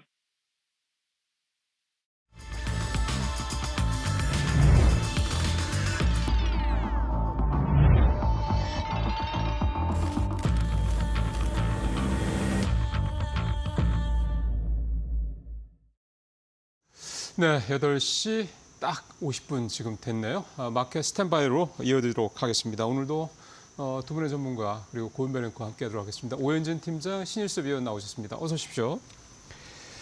네, 지금 속보가 우리한테도 좀 중요한 내용들이 좀 나와서 몇 개 좀 확인을 해보겠습니다. 트럼프 당선인의 멘트들이 나오고 있는데요. 8시 49분에 나온 거 보니까 취임 첫날 멕시코와 캐나다 제품에 25% 관세를 부과하겠다. 지금 아시는 것처럼 캐나다랑 멕시코는 이게 사실 트럼프 일기 때 만들어진 건데 USMCA라고 그래서 과거에 이제 나프타를 대체한 그런 이 북미 협정이죠. 이건데 이 멤버들한테 25% 관세를 부과하겠다. 이게 이제 결국은 중국산 제품의 우회 통로를 막겠다 이런 뜻으로 봐야 될 것 같습니다. 그리고 중국 얘기도 있습니다. 취임하자마자 중국 제품에 대해서 10% 관세를 추가 부과하겠다. 이제 트럼프발 관세가 이제 본격화되고 있다 이렇게 봐야 될 것 같습니다. 자, 이런 내용들 앞서 전해드리고 이제 바로 오늘 시장 어떻게들 준비하고 계신지 탑3부터 들어보겠습니다. 오 팀장님 어떻게 준비하고 계십니까? 네, 첫 번째로는 이제 밸류업 지수 관련된 얘기인데 이전에 그 코리아 밸류업 지수가 출범을 했을 때 이제 편입 종목에 대한 논란이 좀 있었죠. 그래서 그런 부분들을 받아들여서 한국거래소가 다음 달 코리아 밸류업 지수에 대한 리밸런싱을 진행을 합니다. 당장은 빠지는 종목이 없고요. 추가되는 종목만 있을 것으로 보이기 때문에 신규 편입 예상 종목군들을 관심 있게 볼 수 있다라는 관점이고요. 특히 최근에 이제 신규 편입이 예상되는 통신주가 상당한 강세를 좀 보였죠. 그리고 은행주 중에서는 KB금융과 하나금융지주가 신규 편입될 것으로 전망도 되고 있습니다. 그래서 두 기업 모두 밸류업 공시를 마친 상태이기 때문에 좀 주목해 보시면 좋을 것 같고요. 약 2천억 원 규모의 밸류업 펀드 자금 집행 개시 이후에는 한 3천억 규모의 추가 펀드 조성도 추진할 계획입니다. 그래서 이번 밸류업 리밸런싱으로 인해서 신규 편입 예상 종목군에 대한 수급 이벤트가 발생할 가능성이 있기 때문에 말씀드린 대로 이제 통신주와 은행주 추가적인 상승 이어갈 가능성이 있다고 열어두고 대응하셔도 좋을 것 같습니다. 다음은 이벤트 관련된 얘기인데요. 한국석유공사가 제출한 동해 심해가스전 첫 시추 계획이 내일 승인될 예정에 있습니다. 그래서 정부는 시추선인 웨스트 카펠라우가 한국에 도착하면 내달 중순부터 본격적인 시추 작업에 돌입할 예정이고요. 시추 결과에 대한 평가 작업에는 한 6개월 정도가 걸릴 것으로 보여집니다. 즉 내년 상반기 중에 완료될 것이다라고 보시면 될 것 같고요. 그래서 대한거래 관련해서는 뭐 대장격 종목이라고 하면 역시 한국가스공사를 들 수 있을 것 같습니다. 최근에 일정 부분 반등이 나왔지만 아직은 상승폭이 크지 않다라고 보기 때문에 이번 이슈를 계기로 추가적인 상승 시도할 수 있다라고 보여지고요. 개별주 중에서는 화성밸브가 또 관련주로 묶여 있죠. 그래서 가스전 관련주 그리고 원전 모멘텀까지 동시에 보유하고 있습니다. 어제까지도 상승이 나왔기 때문에 당장 매수하기는 조금 어렵지만 눌림이 있을 때 관심 있게 볼 수 있는 종목 중에 하나가 아닐까 이렇게 판단이 됩니다. 마지막은 금통위 관련된 얘기인데 목요일이죠. 올해 마지막 금통위가 예정되어 있습니다. 그래서 이번 금통위에서는 금리 동결 전망될 것으로 예상이 되고요. 트럼프 당선 이후에 원달러 환율이 상승하고 또 부동산 가격이라든지 가계부채 문제 등으로 인해서 올해 금리 추가 인하는 쉽지 않을 것으로 보여지고 있습니다. 특히 원달러 환율 안정이 외국인 수급 개선에는 필수 요인이라고 보고 있는데 내년 초에 강한 인하 신호를 주지 않는 것이 오히려 시장에 우호적일 수 있다고 봅니다. 왜냐하면 원달러 환율이 일단 좀 꺾여줘야 외국인이 좀 더 수월하게 들어올 수 있다고 보기 때문이고요. 그래서 이번 금통위에서는 내년 금리 인하 예상 사이클에 대한 좀 확인이 필요합니다. 그래서 앞서 말씀드린 대로 오히려 금리를 너무 빨리 내리지 않겠다라는 신호가 원달러 환율 강세, 그러니까 달러 강세를 어느 정도 만회시킬 수 있을 거고 그게 이제 외국인 수급 개선까지 연결될 수 있을 거라고 보니까 내년에 인하 컨센서스가 좀 천천히 진행되는 것이 시장에는 우호적일 것이라고 보고 있습니다. 그래서 이번 주 금통위에 대한 결과까지 좀 확인해 보시면 좋을 것 같습니다. 네, 오 팀장님은 밸류업 리밸런싱 관련 종목군들 눈여겨보자라고 이야기해 주시면서 동해 심해가스전 관련된 모멘텀 이와 함께 금통위 금리 동결 가능성까지 언급을 해주셨는데요. 그렇다면 신 의원님께서는 오늘장 탑3 어떻게 보고 계실까요? 네, 전선주 3인방 중 효성중공업을 제외한 나머지 2개 종목이 급등했습니다. 효성중공업은 살짝 조정을 받았고요. 효성중공업, LS일렉트릭, HD 현대일렉트릭이 3대 장이죠. 미국 연방통신위원회에서 해저 케이블 규칙을 개정했다는 소식입니다. 중국산 케이블 사용 제한 움직임, 결국 한국 전선 쪽으로 낙수 효과가 떨어질 것이라는 기대감에 급등을 했고요. 이 전선주는 바이든 행정부 때부터 지금 트럼프 당선인이 취임을 앞둔 한 달을 앞둔 이 시점까지 계속해서 랠리를 보이고 있는 종목입니다. 밑에서 몇백 % 상승을 했음에도 불구하고 다시 또 재상승이 일어나고 있는 모습이고요. 두 번째는 시프트업의 급등입니다. 대한민국 게임 대상에서 7관왕을 하고도 마지막 대상을 나 혼자만 레벨업 얼라이즈에게 넘겨줘서 약간의 아쉬움을 남겼지만 이번에는 세계 무대로 갑니다.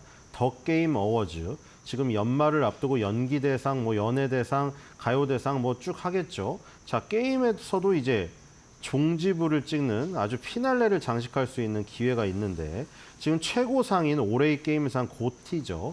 이것을 비롯한 29개 부문의 수상 후보 명단이 공개됐습니다. 다음 달 중순에 시상식이 열리는데 스텔라 블레이드가 지금 유일하게 한국 게임 중에서 2개 부문의 후보작에 올랐습니다. 고티는 아니지만 액션 게임상이랑 음악상 후보에 올랐기 때문에 대한민국 게임 대상을 나 혼자만 레벨업 얼라이즈 넷마블에 넘겨준 아쉬움을 여기서 달랠 수 있을지 아주 기추가 주목이 되고요. 세 번째는 삼정 펄프입니다. 자, 삼정 펄프. 우리가 굉장히 그 소외주 거래량이 없고 종이 테마로 어떤 그 움직일 때만 움직이는 종목이었는데 주식 투자를 기가 막히게 잘한다고 지금 나왔습니다. 고려아연과 알테오젠. 정말 뜨거웠던 종목들이죠. 이거 2개를 진짜 기가 막힌 타이밍에 매수를 해서 기가 막힌 타이밍에 이익 실현을 하는 정말 투자의 귀재 소리를 들을 정도로 본업을 추월해버렸습니다. 2019년부터 알테오젠을 매입을 해서 대단하지 않습니까? 그 당시 아직 뜨기도 전인데요. 9월 말 기준으로 무려 620억 원어치를 보유했는데 평가 이익만 430억 원이 넘습니다. 지금 본업으로 펄프로 벌어들인 영업이익보다 더 많아요. 그래서 이런 투자의 귀재들이 몇몇 있거든요. 옛날에 또 다른 종목도 있었죠. 근데 어쨌든 이런 것들이 어떤 양날의 검이 될 수는 있습니다. 근데 어쨌든 지금은 고려아연 알테오전으로 기가 막힌 투자를 해서 삼정펄프가 시장의 주목을 받고 있다. 이렇게 정리하겠습니다. 네, 어제 전선주들 급등한 배경이 이제 그 부분이었군요. 결국 이제 우리나라 이제 주력 업종 중에서 이제 미국의 중국 견제에 따른 반사 이익을 얻을 수 있는 분야, 전선주도 이제 역시 또 포함이 된다 이렇게 보시면 될 것 같습니다. 시프트업 얘기 오랜만에 하셨고, 그러게요. 참 기업이 본업 외에도 이렇게 부업을 이렇게 잘하면야 이것도 경쟁력이죠. 삼정 펄프 얘기까지 좀 말씀을 좀 들어봤습니다. 자, 이제 57분 40초 되고 있습니다. 동시효과 상황 살펴보도록 하겠습니다. 본배 랭커. 네, 11월 26일 화요일장 국내 증시 출발을 앞두고 있는 상황입니다. 오늘 양시장은 상승 출발을 준비 중에 있는데요. 우선 월가의 지금 재무장관에 대해서 기용에 대한 이야기가 나오면서 이로 인해 다우지수는 다시금 사상 최고치를 기록했습니다. 국내 증시 영시나 미증시의 훈풍을 고스란히 받으면서 양시장 일제히 상승 출발을 준비 중에 있는데요. 유가증권 시장 다만 강보합권 코스닥은 0.41%가량 상승한 699포인트 선. 오늘 과연 코스닥이 반등에 성공해서 700선에 도달할 수 있을지도 살펴보셔야 될 것 같습니다. 그다음 시가총액 상위 종목군들 함께 살펴보도록 하겠습니다. 지금 트럼프 미국 대통령 당선인의 이야기가 지속적으로 나오고 있습니다. 중국 때리기가 가속화되고 있는 가운데 국내 증시 이에 대한 수혜주도 오늘 좀 집중적으로 보셔야 될 것 같은데요. 지금 또 속보가 전해지는 게 펜타닐이 해결될 때까지 중국의 추가 관세를 10% 부과한다고 합니다. 아무래도 미국에서 지금 마약이 많이 문제가 되다 보니까 이로 인한 추가적인 코멘트를 단 것으로 보이고요. 중국을 겨냥한 발언을 지속적으로 하고 있습니다. 우선 종목별로 보게 된다면 삼성전자는 약보합권, SK하이닉스는 0.68%가량 상승 출발 예상됩니다. 간밤 엔비디아가 하락한 것과 비교한다면 하이닉스 오늘 좀 버텨주고요.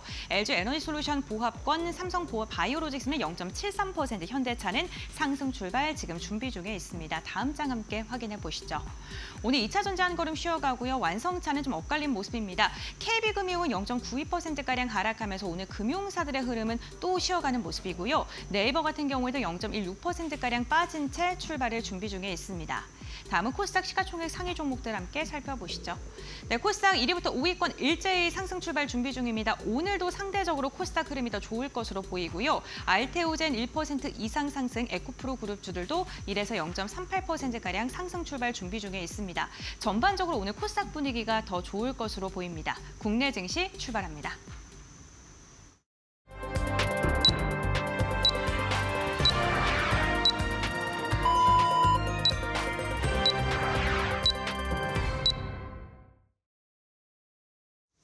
네, 11월 28일, 26일 화요일 국장 시작이 좀 됐습니다.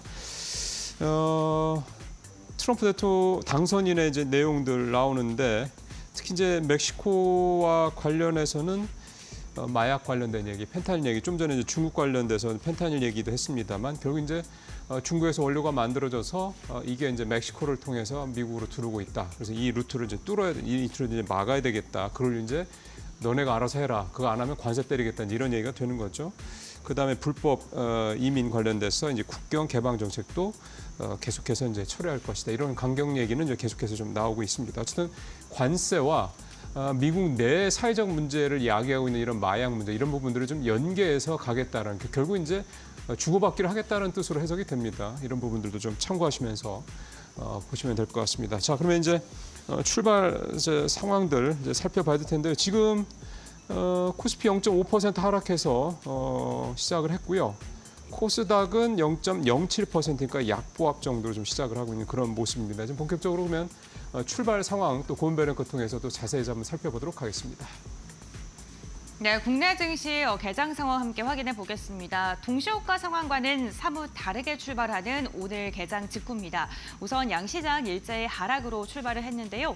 유가증권 시장 0.47%가량 빠지면서 2,522선, 코스닥 같은 경우에는 0.09% 약보합권에서 거래를 알렸고요. 696선에서 출발을 한 모습이 나타나고 있습니다.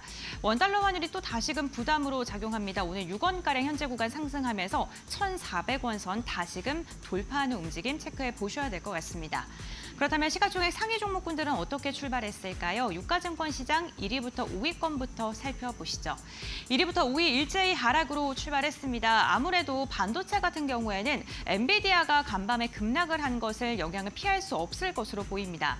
지금 트럼프의 굉장히 강경한 발언이 쏟아지고 있는 가운데 반도체 중국에 대한 제재가 또 추가적으로 발표할 것이다라는 부담감 속에 주가에 발목이 붙잡히고 있고요. 삼성전자, SK하이닉스 일제히 하락으로 출발했습니다. LG에너지솔루션은 보합권에서 움직임 가져갑니다. 지금 IRA, 그러니까 인플레이션 감축법에 대해서 만약에 트럼프 정부가 반대한다면 주 차원에서 진행을 할 것이다라는 이야기가 나오면서 그런데 테슬라가 잘 팔리니까 테슬라는 제외할 것이다라는 코멘트까지 함께 곁들여졌죠. 이로 인해 테슬라는 급락을 했고요. 오늘 2차 전지 소부장 관련 기업들 그리고 2차 전지 셀 관련 기업들도 하락으로 출발을 했습니다. LG에너지솔루션 0.36%가량 하락했는데 또 유럽의 배터리의 그 파산 시점, 노스볼트의 파산과 관련해서 오늘 또 반등력이 나타날 수 있기 때문에 이러한 뉴스는 좀 꾸준하게 좀 체크해 보셔야 될 것 같고요. 삼성 바이오로직스 0.52%가량 하락, 현대차도 0.46%가량 내림세로 출발을 했습니다. 6위부터 10위 함께 확인해 보시죠. 완성차 기업들 부진한 가운데 기아도 역시나 0.42%가량 내림세로 출발을 했고요. 셀트리온 같은 경우 0.8% 최근의 추세가 상승으로 좀 돌아선 모습이 확인되고 있고 네이버 오늘 하락 출발 예상됐었지만 결국에는 0.57%가량 상승으로 출발을 했습니다. 최근 네이버 외국인의 긍정적인 수급이 유입되면서 주가의 반등이 꾸준하게 나오고 있습니다. 11위부터 15위 함께 살펴보시죠. 네, 오늘 지주사들 전반적으로 쉬어가고 있고요. 포스코홀딩스 0.3% 상승 출발, LG화학도 0.3%가량의 오름세가 지금 포착이 되고 있습니다. 화학 관련 기업들 고점 대비 너무나도 지금 조정 기간이 깁니다. 그런데 트럼프 정권이 들어서게 된다면 화학 기업들도 기대해 볼만하다라는 그런 기대감 슬금슬금 나오고 있는데요. 오늘의 주가는 좀 긍정적이고요. 삼성물산 0.24%가량 상승으로 출발을 했습니다. 다음 장 함께 확인해 보시죠. 네, 삼성생명은 반대로 0.85%가량 하락으로 출발했습니다. 이재용 삼성전자 회장이 항소심에서도 1심과 동일한 형을 선고받으면서 지금 오너리스크가 더 길어질 것이다라는 이야기가 나오고 있습니다. 그렇지만 삼성그룹주 안에서도 움직임을 좀 상이하게 출발했다는 점 체크해 보셔야 될 것 같고요. 2차 전지 삼성 SDI는 오히려 1.98%가량 상승하면서 주정부 차원의 지원에 대해서 긍정적인 해석에 더 힘을 받고 있는 것으로 보입니다. 다음은 코스닥 시가총액 상위 종목군 부분들 함께 살펴보시죠. 네, 코스닥 1위부터 5위입니다. 오늘 알테오젠이 소폭의 하락으로 출발했습니다. 어제 7거래일 만에 반등하면서 마감을 했었는데 오늘 같은 경우는 다시금 하락으로 돌아섰고요. 에코프로 그룹주들 오늘 강합니다. 역시나 인플레이션 감축법이 폐지될 것이라는 우려가 2차 전지 기업들의 발목을 잡았던 것으로 보입니다. 지금 주가의 상승 추이 굉장히 좋고요. HLB와 그리고 리가켄바이오 같은 경우에도 보합권 그리고 0.5%, 오늘 제약바이오주 같은 경우에는 관망세가 이어지고 있습니다. 지금 6위부터 10위권 함께 확인해 보시죠. 6위부터 10위권 보게 됐을 때 혼조세가 나타나고 있는 가운데 2차 전지만 견조하고요. 어제 하락했던 휴젤 클래시스 오늘도 내림세 이어가고 있습니다. 휴젤의 하락세가 좀 지속되고 있다는 점 특징적이고요. 레인보우 로보틱스와 삼천당제약도 0.4%, 1%가량 내림세로 출발을 했습니다. 다음 장 보겠습니다. 네, 지금 6위부터 10위까지는 그다지 흐름 좋지 않고요. 펄어비스 1% 이상, 리노공업도 1%가량 하락, HPSB 역시나 1.5% 하락하면서 오늘 반도체 기업들의 흐름은 그다지 좋지 않습니다. 소부장까지 하락하고 있고요. 엔터주인 제웰펜턴 오늘까지로 상승하면서 5일 차트 꾸준하게 유지하고 있습니다. 다음 장 함께 확인해 보겠습니다. 네, 엔터주들의 흐름 괜찮은 가운데 SM 같은 경우 0.7% 오히려 하락하고 있고요. 2차 전지 오늘 상승 추세 무섭습니다. 어제 이어서 오늘도 신성 델타테크가 시세를 강하게 분출하고 있는데 현재 구간 6%가량의 상승력이 나타나고 있습니다. 2차 전지 인플레이션 보조금 폐지에 대한 우려감 그리고 중국에 대한 저가 공세 물량에 대한 부담감 속에 최근 조정이 굉장히 길어졌습니다. 그런데 유럽의 지금 전기차 관련된 배터리 기업들의 파산, 중국에 대한 규제가 더 엄격해질 것이다라는 기대감 그리고 주정부 차원에서 지원 등 여러 가지 호재가 한꺼번에 들리고 있는데요. 오늘 2차 전지 관련 기업도 좀 주목해 보셔야 될 것 같고요. 조금 더 자세한 개장 상황은 지금부터 알아보시죠. 예, 개장 초반 상황 반도체 좋지를 않고 2차 전지 조금 좋죠. 괜찮고요. 금융주도 오늘 좋지 않네요. 뭐 그런 분위기들 좀 전체적으로 좀 반도체 쪽 2차 전지랑 좀 상반된 모습 나타나고 있다. 바이오도 오늘은 좋지 않습니다. 알테오젠 1.5% 하락하면서 좀 진행이 좀 되고 있고 그러네요. 로봇주들이 좀 좋았는데 오늘 보니까 시가총액 9위죠. 코스닥의 레인보우 로보틱스 오늘은 1.3% 하락하면서 좀 진행이 되고 있고 그다음에 엔터주들도 지금 보합권에서 이제 마이너스권으로 좀 돌아서는 그런 모습입니다. 순조로 하여간 좀 분위기가 오늘은 좀 잠잠합니다. 가라앉아 있는 상황입니다. 이제 출발 상황들 이제 두 분 또 어떻게 보고 계신지 말씀 한 분 한 분 들어보겠습니다. 오 팀장님 어떻게 보고 계십니까? 네, 미증시는 상승 마감했지만 국내 증시는 약세 출발인데 사실 네. 오늘은 기술적으로 눌릴 만한 위치였습니다. 코스피가 연속적인 반등을 보였기 때문에 뭐 하락하는 추세 상단에 좀 걸리는 위치거든요. 그래서 오늘은 눌림이 있다고 하더라도 너무 크게 걱정하실 필요는 없다라고 생각이 되고요.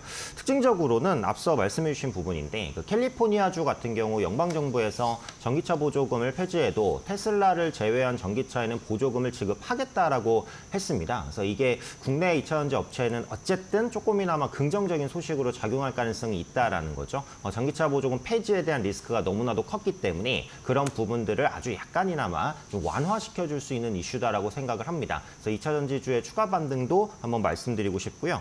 또 이스라엘과 헤즈볼라의 휴전합의가 임박했다라는 소식이 있죠. 지정 확정 리스크는 계속해서 해소되는 국면입니다. 역시 증시에는 긍정적일 수 있다라고 볼 수 있을 것 같죠. 앞서 말씀드린 대로 코스피는 쉬어갈 위치에서 쉬어가지만 눌림 이후에 재반등을 시도할 수 있을 거라고 보기 때문에 현재의 눌림을 신규 매수의 기회로 삼아볼 수도 있겠다는 생각은 듭니다. 업종별로 흐름 한번 보겠습니다. 오늘 상승하는 업종이 별로 없는데 그중에서 통신주 0.5% 강세입니다. KT와 SK텔레콤 빨간불 켜고 있고요. LG유플러스는 워낙에 빨리 달려왔기 때문에 오늘은 약보합권에서 움직이고 있습니다. 앞서 리포트 시간에서도 봤는데 이제 실적 좋아진다 배당 얘기도 계속해서 나왔었고 제가 이슈 시간에 말씀드렸죠. 밸류업 리밸런싱 관련해서 통신주 신규 편입에 대한 기대감도 있습니다. 현재 모멘텀이 풍부하기 때문에 계속해서 체크해 볼 만한 섹터라고 보고 있고요. 철강 금속도 일단 어느 정도 좀 올라옵니다. 그래서 영풍과 화인베스틸, 한국철강 같은 종목군들 저점에서 소폭 반등하는 모습. 화학주가 올라오는 건 이제 화장품주가 어제에 이어서 수급이 좀 괜찮습니다. 에이블 CNC, 토니모리 같은 종목들 한 2, 3% 강세 탓에 역시 낙폭이 컸기 때문에 저가 매수 일정 부분 유입되는 것이다. 이렇게 해석할 수도 있을 것 같고요. 반면에 운수장비 업종이 약세인데 여기 이제 그 방산주가 좀 많이 포함이 돼 있네요. 현대로템과 하나에어로스페이스, 한국항공우주, 방산주 3에서 6% 급락세입니다. 지정학적 리스크가 완화되다 보니까 방산주의 투자 심리가 악화되는 것은 당연하죠. 근데 실적이 좋기는 합니다만 고점에서 떨어지는 칼날이기 때문에 현재 방산주는 비중을 축소하시는 것이 맞는 전략이다라고 생각을 합니다. LIG 넥스원도 한 7% 정도 빠지는 모습이고요. 금융주가 오늘 좀 약세이기는 한데 이제 앞서도 말씀드렸듯이 실적이 견조하고 리밸런싱 관련해서 신규 편입될 종목군들도 있어요. KB금융이라든지 하나금융지주 이런 종목군들은 오히려 밀릴 때 좀 저가 매수를 할 수 있는 기회를 줄 수도 있다라고 생각을 합니다. 실적이 튼튼한 것이 역시 은행주, 금융주이기 때문에 금융주주 조정 시 관심 가지시는 관점으로 말씀드리도록 하겠습니다. 예, 뭐 굉장히 두루두루 업종을 다 이렇게 말씀해 주셨어요. 전체적으로 일단 시장은 뭐 좀 그동안에 좀 반등에 따른 좀 쉬어가는 분위기다 이렇게 말씀을 하셨고, 통신주, 철강금속, 화장품, 방산주, 금융주까지 쭉 말씀하셨고, 방산주는 역시 앞서도 이제 언급을 하셨습니다만 이 중동의 이 지역적 리스크 해소 그런 부분들 이런 것들이 지금 방산주에 반영이 되고 있다 얘기인데, 현재 이렇게 본다 그러면 이제 지정학적 리스크 중에 또 하나가 이제 러시아 우크라이나 전쟁 아니겠습니까? 러시아 우크라이나 전쟁이 만약에 이제 뭐 종전이 되든 뭐 강제 휴전이 되든 간에 어쨌든 이제 멈추게 되면 역시 또 방산주에 또 이런 비슷한 어떤 흐름이 또 한번 나타날 수 있다 염두에 두시면서 방산주 좀 참고하시길 바라겠습니다. 자, 이번엔 신일섭 위원님 어떻게 시장 출발 상황 보고 계십니까? 네, 지금 계속 말씀드린 대로 니케이, 대만, 우리나라 그 아시아 3대 지수 중에서 우리나라는 가장 에너지가 떨어집니다. 니케이 225가 지금 한 7개월 동안 옆으로 횡보하고 있고요. 대만 가권 지수도 옆으로 5개월 동안 횡보를 하고 있습니다. 우리나라는 5개월 동안 밑으로 떨어지고 있거든요. 가장 약한 증시라는 게 여기서도 지금 딱 나타나고요. 지금 이렇게 되면 지수에 힘이 없기 때문에 결국 가는 섹터는 굉장히 한정적이라고 계속 말씀을 드렸고, 일본이나 대만 같은 경우에는 저렇게 횡보를 한다는 것은 시가총액 상위에 있는 업종이 계속해서 제자리에서 버티고 있다는 거예요. 위로 지금 치고 올린 다음에 버티고 있는 거니까 상승 중횡보죠. 그렇기 때문에 지금 상승세가 꺾인 게 아니라는 것이고, 우리나라 같은 경우에는 지금 시가총액 상위가 무너졌다는 얘기죠. 그리고 지금 뭐 방산금융, 바이오, 조선 이렇게 왔지만 이제 패를 다 써먹었잖아요. 그렇죠? 제가 방산금융, 바이오, 조선 이렇게 방금바조를 갖고 오다가 거기 조우로 조선 우주를 붙였는데 앨런 머스크의 6차 시험 발사에서 집게로 잡는데 실패한 게 약간 김이 샜죠. 그리고 이제 조선이 이제 벌써 성광밴드 이번 달에 80% 올랐습니다. 그리고 어제 말씀드렸다시피 RSI 과열권에 HD 현대중공업도 그렇고 성광밴드도 그렇고 월봉상 RSI 70에 저기 들어갔어요. 그러니까 빨리 파시는 분들은 벌써 매도 지금 타이밍이란 것이죠. 그렇기 때문에 80%를 다 못 먹었어도 그거의 절반인 최소 40%를 먹었다면 지금 여기서는 축구로 게임이랑 똑같습니다. 3대 0으로 이기고 있는 게임을 굳이 5대 0까지 해서 이길 필요는 없어요. 그냥 3대 0으로 이기고 있는 걸 잘 마무리해서, 우리나라 옛날에 그러지 않았습니까? 3대 0으로 이길 걸 5대 0으로 이기려다가 4대 3으로 졌어요. 그렇기 때문에 지금은 연말이고 얼마 남지 않았습니다. 일수가. 거래 일수가 얼마 남지 않았고 지금 빨간 날이 빠지는 날도 많기 때문에 그냥 여기서 지금까지 가져왔던 수익, 뭐 손실이면 손실을 제한하던가 잘 마무리하는 시간이 필요합니다. 여기서 더 이상 뭐 1년의 그 어떤 저기를 몇 거래에 남겨놓지 않고 만회하려는 생각 자체가 만용입니다. 그렇기 때문에 지금 있는 그대로를 잘 마무리하는 시기로 삼으시면 좋을 것 같습니다. 예, 사실은 뭐 욕심은 한이 없죠. 지금까지 특히 이제 말씀하셨던 건 조선이라든가 방산이라든가 이렇게 방금 봐줘 이렇게 굳이 이제 정리를 하자면 이쪽 업종들의 수익이 많이 났던 분들 일부 익절 하시면 조금 마음 편하게 연말을 좀 맞이하시는 것도 좀 좋겠다라는 생각이 좀 드네요. 오늘 전체 지수 얘기 좀 해주셨고 현재 우리 시장이 좀 다른 아시아 시장에 비해서 좀 부진하다 이런 말씀 해주셨고, 그다음에 기존에 좀 수익이 났던 종목들에 대한 이제 전략 어떻게 하시면 좋을지에 대한 말씀까지 좀 해주셨습니다. 자, 이제 섹터별로 움직임도 좀 살펴보겠습니다. 지금 시장에 관심이 모아지고 있는 분야가 어딘지요? 곰배 앵커 전해주십시오. 네, 국내 증시 개장한 지 14분여가 흐른 상황입니다. 싱크풀을 통해서 투자자들의 검색 빈도가 높은 섹터 알아보도록 하겠습니다. 오늘 투자자들의 검색도는요, 농기계를 향해 쏠려 있는 것으로 확인되고 있습니다. 우크라이나 시장을 국내 농기계 업체들이 선점하기 위해 지금 수고를 하고 있는 상황이고요. 대동 같은 경우에는 북미 시장으로 AI 농기계 관련돼서 시스템을 출시했다라는 소식까지 전해지면서 시간 외에서 강세를 보이기도 했습니다. 농기계가 이렇게 주목을 받는 건 우크라이나 재건에 대한 기대감 때문이겠죠. 우크라이나 재건 섹터의 검색도 굉장히 높습니다. 내년 1월에 출범한 도널드 트럼프 2기에 차기 미국 안보보좌관으로 선정되어 있는 사람이 우크라이나전을 조기 종전시키고 또 중동에 대해서 새 평화의 틀을 구축하겠다라는 발언을 한 것으로 알려지면서 이로 인해 오늘 우크라이나 재건과 농기계 함께 움직이고 있고요. 방산 관련은 오히려 검색은 많이 하지만 섹터 자체가 좀 하락을 하고 있습니다. 다만 국내 대내적인 이슈가 있는데요. 우리나라와 말레이시아가 방산 공급망 협력을 확대하겠다라는 그러한 투자 소식도 들려오면서 이로 인한 기대감으로 검색을 많이 하고 있습니다만 지금 차익 매도 물량이 출회되고 있습니다. 화장품 관련 섹터도 함께 살펴보겠습니다. 화장품은요, 3일 회계법인이 올해 K뷰티 수출액이 사상 최대치를 기록할 것이 확실하다라는 가이드북을 발간하면서 화장품 관련 기업들 중국과의 교류 완화에 대한 기대감 속에 실적 기대감까지 더해지고 있고요. 양자 기술 함께 살펴보겠습니다. 간밤 미증시에서 양자 컴퓨팅 관련 종목인 리게티 컴퓨팅이 58%가량 폭등했습니다. 이에 대한 훈풍 국내 증시까지 이어지고 있다는 점 체크해 보셔야 될 것 같습니다. 다음으로는 수급 상황 함께 확인해 보시죠. 네, 우선 유가증권 시장 살펴보겠습니다. 수급 상황을 보게 된다면요. 오늘 국내 증시 외국인과 기관 쌍끌이 매도세가 나오고 있습니다. 전반적으로 시장 분위기가 좋지 않은 건 메이저 수급의 이탈 때문인데요. 외국인 419억 원가량 던지고 있고 기관 역시나 1,400억 원가량의 물량을 토해내고 있습니다. 최근에 기관의 수급이 좀 끊임없이 들어왔었는데 오늘 매도세로 돌아섰고요. 코스닥도 함께 확인해 보시죠.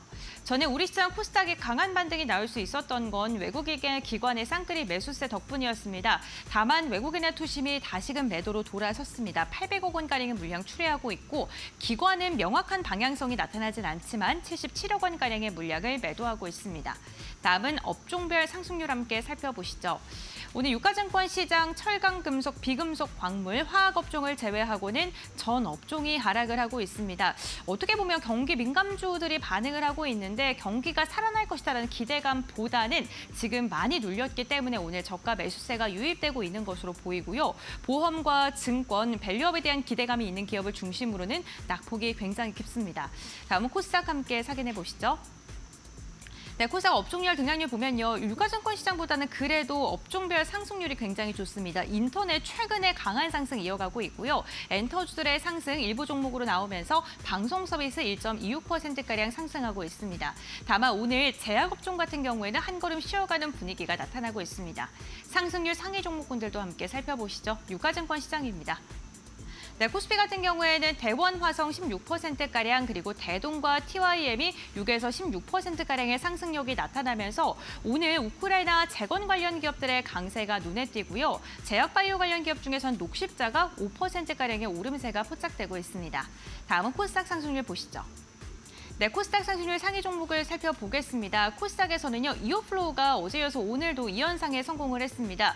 7,520원 터치했고요.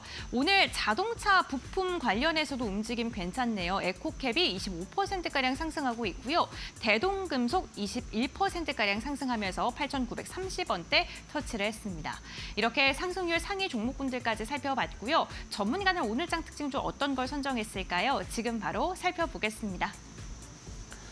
예, 이제 우크라 재건주에 이제 농기계 쪽까지 이제 들어가게 되는군요. 점점 커버리지가 좀 넓어지는 것 같습니다. 곰베르커 애쓰셨고요.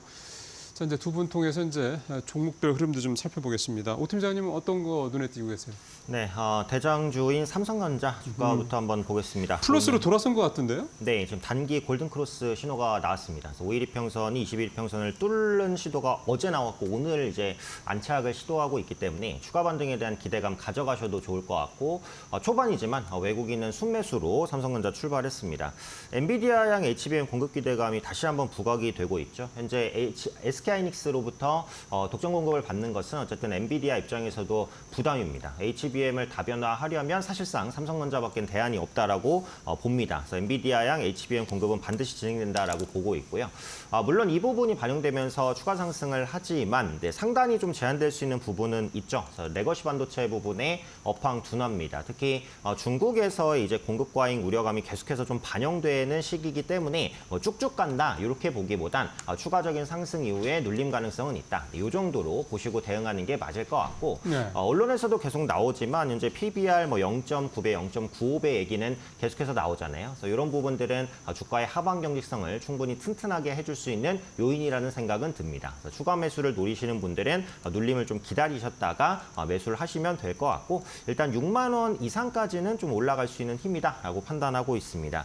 2차 전지주 LG 에너지 솔루션 한번 보겠습니다. 현재 강보합권에서 움직이고 있는데 어제 나왔죠, 이슈가. 유럽 최대 배터리 기업 노스볼트의 파산 보호 신청 이슈가 있었는데 유럽 시장 국내 배터리 기업 반사수에 기대감이 있습니다. 실제로 노스볼트가 이제 파산 보호를 신청했는데 노스볼트 물량을 삼성 SDI가 또 가져간 적이 있거든요. 그래서 실제로 반사수혜가 어느 정도 있을 거라고 보고 있고 어제 이슈가 악재로 해석될 수도 있었어요. 왜냐하면 2차 전지가 그만큼 업황이 안 좋다. 이렇게 해석할 수도 있습니다. 있는데 시장은 이제 경쟁사가 좀 줄어든다. 이 호재로 해석했습니다. 그래서 그 말은 지금 2차 전지주의 투자 심리가 개선되고 있다는 것을 의미한다라고 보고요. LG 에너지 솔루션 같은 경우 4680 배터리의 테슬라 공급 모멘텀도 유효합니다. 그래서 2차 전지 업체의 질적 성장에 대한 기대감도 있습니다. 그래서 현재 시점에서는 어쨌든 관심 있게 봐야 될 섹터라는 생각입니다. 끝으로 개별주는 셀바스 AI 한번 보겠습니다. 그래서 음성 기반 AI 솔루션 업체인데 그 메디아나와 AI 의료 진단 예측 서비스를 추진하고 있습니다. 그래서 의료 AI 시장에서의 외형 성장 기대감 충분히 가져갈 수 있다라고 보고요. 의료 데이터를 기반으로 한 의료 서비스 제공할 수 있을 것으로 봅니다. 그래서 증권가에서도 메디아나와 일정 부분의 시너지를 낼 수 있다라고 보기 때문에 역시 이제 갭을 메꾸는 눌림이 나왔을 때 관심 있게 볼 만한 종목이고 AI 관련주들이 또 선별적으로 움직이는 종목군들 있거든요. 그래서 전체적으로 한번 체크해 보시면 좋을 것 같습니다. 예, 삼성전자 오늘 말씀을 하셨는데 지금 좀 긍정적인 흐름들이 나타나고 있는데 일단 지금 당장이 아니라 조금 이제 눌렸을 때 그때를 보실 필요가 있다. 근데 가격은 6만 원대 이상으로 볼만하다. 이런 말씀을 해주셨네요. 그다음에 LG 에너지 솔루션, 노스볼트 관련된 2차 전지주들이 오늘 전반적으로 좋습니다. 오늘 보니까 에코프로비엠보다 에코프로가 더 좀 상승률이 높은 것으로 나타나고 있고요. 그런 부분도 좀 감안하시면 되겠고, 그 다음에 이제 AI, 의료 관련된 종목 중에 셀바스 AI까지 말씀해 주셨네요. 자, 이번에는 신 의원님 종목별 흐름 어떻게 좀 보고 계신지요? 네, 수익을 잘 확정 짓고 손실을 조금이라도 만회하면서 2024년을 잘 마무리하는 전략을 알려드릴게요. 방산, 금융, 바이오 전략 매도했죠. 그다음 조선으로 다 비중 실었죠. 지금 방산, 금융, 바이오 하나씩 무너지고 있죠. 가장 먼저 뭐가 무너졌나요? 바이오가 무너졌죠. 여기서 이제 알테오젠, 리가켄바이오가 1등주, 2등주였기 때문에 마지막으로 무너집니다. 최종적으로. 거기서 알테오젠, 리가켄바이오가 급락했을 때 월봉의 10개월 선에서 급반등이 나와서 거기서 산 사람은 알테오젠 20% 순간적으로 먹었죠. 그 다음은 20개월 선에서 기다리십시오. 자, 그 다음에 오늘은 방산이 무너지기 시작합니다. 두 번에 걸쳐 무너집니다. 피레침 운봉을 맞고 쌍봉으로 마지막 확정 짓고 무너져서 결국 JIP나 에코프로비엠의 모습처럼 되고 그 다음에 한동안 바닥을 다지는 과정이 꽤 오래 있고 나서 새로운 시세가 시작됩니다. 그렇기 때문에 오늘 이제 한화 에어로스페이스랑 LIG 넥스원이 무너지기 시작하죠. 위에서 정말 무서운 피레침 모양의 음봉이 떨어지고 있죠. 지금 어디서 단타를 치냐면 이것도 마찬가지입니다. 알테오젠, 리가켄 바이오에서 똑같이 보셨죠. 방산에서 1등, 2등주가 한화 에어로스페이스랑 LIG 넥스원이었습니다. 10개월 선에서 단타를 치십시오. 그 다음에 20개월 선에서 기다리세요. 그리고 이제 또 한 시세가 마무리가 됩니다. 몇 년이 또 걸릴지 모르겠죠. 자, 그 다음에 금융주도 마찬가지예요. 메리츠 금융지주와 JB금융지주가 1등, 2등주였죠. 이것도 결국에는 방산, 한화 에어로스페이스라던가 이 지금 바이오의 알테오젠처럼 결국 피레침 운봉을 맞으면서 시세가 꺾이게 될 겁니다. 거기서 10개월 선에서 단타를 한번 치시고 20개월 선에서 단타를 치십시오. 그러니까 지금 이런 것들이 계속 말씀드렸다시피 RSI 과열권 80, 90짜리를 신규 매수로 손을 댔을 때 어떤 결과를 초래하게 되는 것인가를 무서운 결과를 보여주게 됩니다. 그렇죠? 저 고점에서 저렇게 뜨거울 때 잡았을 때 순간적으로 30% 마이너스도 순식간에 이틀 사이에도 날 수가 있습니다. 이틀이 아니고 지금은 플러스 마이너스 30시대이기 때문에 하루 반나절에도 날 수가 있다는 거 정말 유의하셔야 될 것 같고요. 그다음에 지금 조선주를 지금 옮겨 탔기 때문에 결국 HD 그룹주 중에서 하나는 꼭 가져가라고 말씀드렸죠. HD 현대중공업, HD 현대미포, HD 한국조선해양 이 중에 하나는 가져가시고 하나오션 같은 경우에 조금 더 다이나믹한 걸 원하시는 분은 그걸 가져가시면 될 것 같고 삼성중공업은 보류입니다. 왜냐하면 삼성중공업은 군함을 만들지 않기 때문이죠. 지금은 포커싱이 전부 다 군함에 가 있어요. 그렇기 때문에 삼성중공업은 아쉽지만 옛날에 세빙선이나 해양 플랜트를 위주로 했기 때문에 지금 포커싱이 글로 가지 않아서 가장 약한 것이에요. 물론 20년선 아래에 있다는 기술적인 약점도 있겠죠. 그 다음에는 무조건 피팅주죠. 지금의 대장은 피팅주입니다. 거기에서도 북미의 비중이 중동보다 조금 더 높은 성광밴드가 대장이라고 분명히 말씀드렸고 이번 달에만 무려 80% 가까이 올랐습니다. 77%니까요. 여기서 신규 매수를 하시려는 분들은 호흡을 한번 쉼표를 참으셔야 돼요. 어제 바로 샀으면 또 시작하자마자 10%가량 마이너스 나고 시작하는데 기분 좋은 사람은 아무도 없거든요. 그러니까 지금 RSI 과열권에 70이 들어간 이 순간이 성광밴드가 2007년 이후에 처음이에요. 그러니까 지금 이렇게 오랜만에 2022년이 있었고 그 전에 2007년이었습니다. 엄청나게 오랜 시절에 뜨거웠던 기억이 엄청나게 오랜 시간이 지나고 나서 되살아난 그 부분이죠. 그러니까 거기서는 당연히 반락이 나올 것을 당연히 예상을 해야 됩니다. 그리고 2만 원이란 마디지수도 있고요. 하지만 시세는 끝나지 않았겠죠. 알테오젠이나 리가켄바이오, 그 다음에 하나에어로스페이스, LIG 넥스원에서 보시다시피 계속해서 시세는 이어지고 과열권에 접어들어서도 계속해서 시세는 강하게 이어집니다. 근데 이게 타이밍의 문제인 것이죠. 밑에서 미리 잡으신 분들 16,000원, 17,000원에서 잡으신 분들은 여유가 굉장히 있는 반면에 21,000원에서 잡으신 분들은 호가, 그다음에 수수료를 따지면 이익이 나지 않기 때문에 너무 마음이 급합니다. 그러니까 항상 뜨거울 때 잡지 말고 밑에서 잡으라고 그렇게 급하게 얘기 드린 것이에요. 그래서 지금 성광밴드 꼭 가져가시고 뒤로 가면은 뭐 평형수 처리 장치를 만드는 한라 IMS부터 대양전기공업 조명정치 뭐 이런 것까지 있는데 그거는 지금 고려할 타이밍이 아니고 밸류체인으로 그냥 이해하고 알아두시기만 하면 됩니다. 공부의 관점에서. 결국 어디 베팅하는 거에 가는 1, 2등주 안에서 끝내야 됩니다. 1, 2등주 안에서 끝내야지 편하지 3, 4등주를 쥐고 있으면은 굉장히 피로해져요. 시간과 그 노력을 들인 것만큼 대가가 안 돌아와요. 그렇기 때문에 1, 2등주에서 끝내시기 바라고요. 그다음에 이제 개별주에서 대한항공을 지금 심상치 않습니다. 대한항공에 일단 보초병이라도 최소한 보내보고 싫으실 분들은 싫으셔도 됩니다. 지금 곧 결과가 나오죠. 지금 유럽에서 허가를 내면 미국은 그냥 그 소송만 안 내면 바로 통과해요. 근데 지금 이동평균선이 죄다 밀집된 상태가 지금 무려 3년간 지속되고 있거든요. 대한항공이. 이게 만약에 아시아나항공하고 메가 항공사가 합병이 성공이 된다고 하면은 순간적으로 슈팅이 나올 가능성이 있습니다. 지금. 그렇기 때문에 대한항공 같은 거 한번 노려볼 만한 지금 케이스라고 판단이 되고요. 그다음에 시장이 안 좋을 때 가는 방법 4가지 알려드렸죠. 4종목. 코웨이, KTNG, 뭐 SK텔레콤, 뭐 경동나비엔 이런 스타일 있죠. 이런 스타일로 빼실 분들은 빼셔도 됩니다. 자, 이 정도 전략이면은 충분히 2024년도 아름답게 마무리할 수 있을 거라 생각이 됩니다. 네, 알겠습니다. 오늘도 여전히 조선주에 대해서 투자 포인트 알려주셨고 대한항공 그리고 경기가 안 좋을 때 시장이 안 좋을 때 볼만한 종목군들까지 말씀을 해주셨습니다. 그렇다면 이제 두 분과 함께 오늘장 키포인트에 대해서 들어보도록 할 텐데요. 오 팀장님부터 말씀해 주시죠. 네, 국내 증시의 이제 하방 경직성이 좀 강화되고 있다. 이렇게 한마디를 잡아봤습니다. 국내 시장 불확실성이 상당 부분 반영이 됐고요. 최근에 2차 전지라든지 유통을 비롯해서 낙폭과대 섹터들 대부분 저가 매수 그렇게 강하진 않지만 좀 완만하게 들어오는 모습들이 확인되고 있습니다. 밸류업 리밸런싱 말씀드렸고요. 증한 펀드 투입 가능성까지도 현재 시장에서 얘기가 나오곤 있습니다. 그래서 2,400 한 중반선을 바닥으로 봐도 좋을 거라고 보고 있고요. 현재 실적주를 보유하던 대형주를 보유하던 뭐 물리신 분들이 좀 많으실 것 같은데 지금은 여유를 두고 좀 길게 보유해 나가실 시기다 이렇게 말씀드리겠습니다. 네, 알겠습니다. 하방 경직성이 그래도 잡혀가고 있다라고 말씀해 주셨고요. 신현님께서 오늘장 키포인트 어떻게 선정하셨을까요? 네, 지금 뭐 가을도 아니고 12월 달 다 된 겨울인데 패딩도 안 팔리고 날씨가 선선하다고 합니다. 그래서 선선 포트폴리오를 준비했어요. 조선, 전선, 선선 브라더스, 포트 강력 홀딩입니다. 네, 날씨와 함께 선선한 포트폴리오 오늘 이야기를 해주셨으니까 참고해 보시면 좋을 것 같습니다. 오늘 두 분 말씀은 여기까지 듣겠습니다. 고맙습니다. 고맙습니다.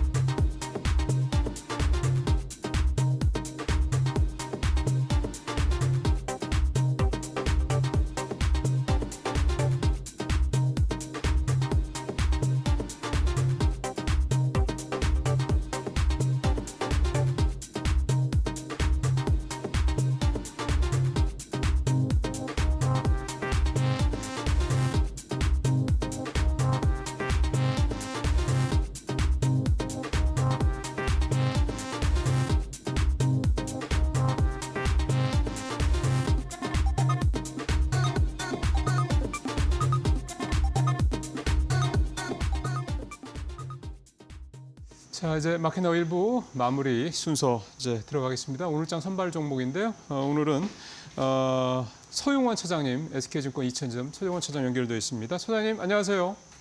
네, 안녕하세요. 자, 오늘 어떤 종목 준비하셨어요? 네, 오늘 제가 보고 있는 종목 코스맥스 좀 보고 있습니다. 자, 포인트는요? 네, 코스맥스는 일단 3분기 영업이익이 434억으로 전년 동기 대비 30% 넘는 성장을 좀 보이면서 지속적으로 좀 성장세가 좀 이어지고 있는 상황이라고 좀 볼 수 있겠고요. 특히나 코스맥스의 OEM, ODM 쪽의 사업이 이제 저가형 화장품의 판매가 상당히 좀 크게 증가하고 있으면서 실적에 대한 성장이 좀 이루어지고 있습니다. 최근 중국의 소비 위축으로 인해서 주가가 좀 빠진 경향들은 있습니다만 사실상 코스맥스의 실적에 있어서는 크게 문제가 없다라고 좀 볼 수 있겠고요. 최근 이제 말레이시아의 법인 설립을 통해서 이제 동남아 시장에 대한 진출 속도가 상당히 좀 빨라질 것으로 좀 기대가 있는 상황입니다. 특히나 동남아 시장에서의 마진율이 10%가 넘는 마진율을 보이고 있고 최근 파이가 성장하고 있다는 점을 감안해 본다라면 코스맥스 현재 구간에서 저가 매수 기회로 좀 볼 수 있지 않을까라고 생각을 하고 있습니다. 예, 이제 가격대가 중요한데 어떻게 보고 계세요? 네, 뭐 가격대는 상당히 좀 저가 매수로서의 메리트는 충분히 있기 때문에 뭐 13만 5천 원 이하권이면 충분히 뭐 접근 가능할 것으로 예상이 좀 되고 있고요. 일정 목표가는 15만 원 좀 잡아드리지만 뭐 추가적인 상승도 좀 노려볼 수 있을 것으로 예상이 되고 있고 손절가는 뭐 12만 원 정도 기술적 이탈 자리로 잡고 대응하신다라면 충분할 것 같습니다. 네, 지금 13만 1,700원 정도 하니까 지금 뭐 시점 매수 타이밍이다 이렇게 보시는 거네요. 자, 알겠습니다. 차장님 말씀 잘 들었습니다. 네, 감사합니다. 네, 마켓나우 1부 이제 마치도록 하겠습니다. 자, 계속해서 이재 앵커의 이코노미 톡으로 이어지겠습니다.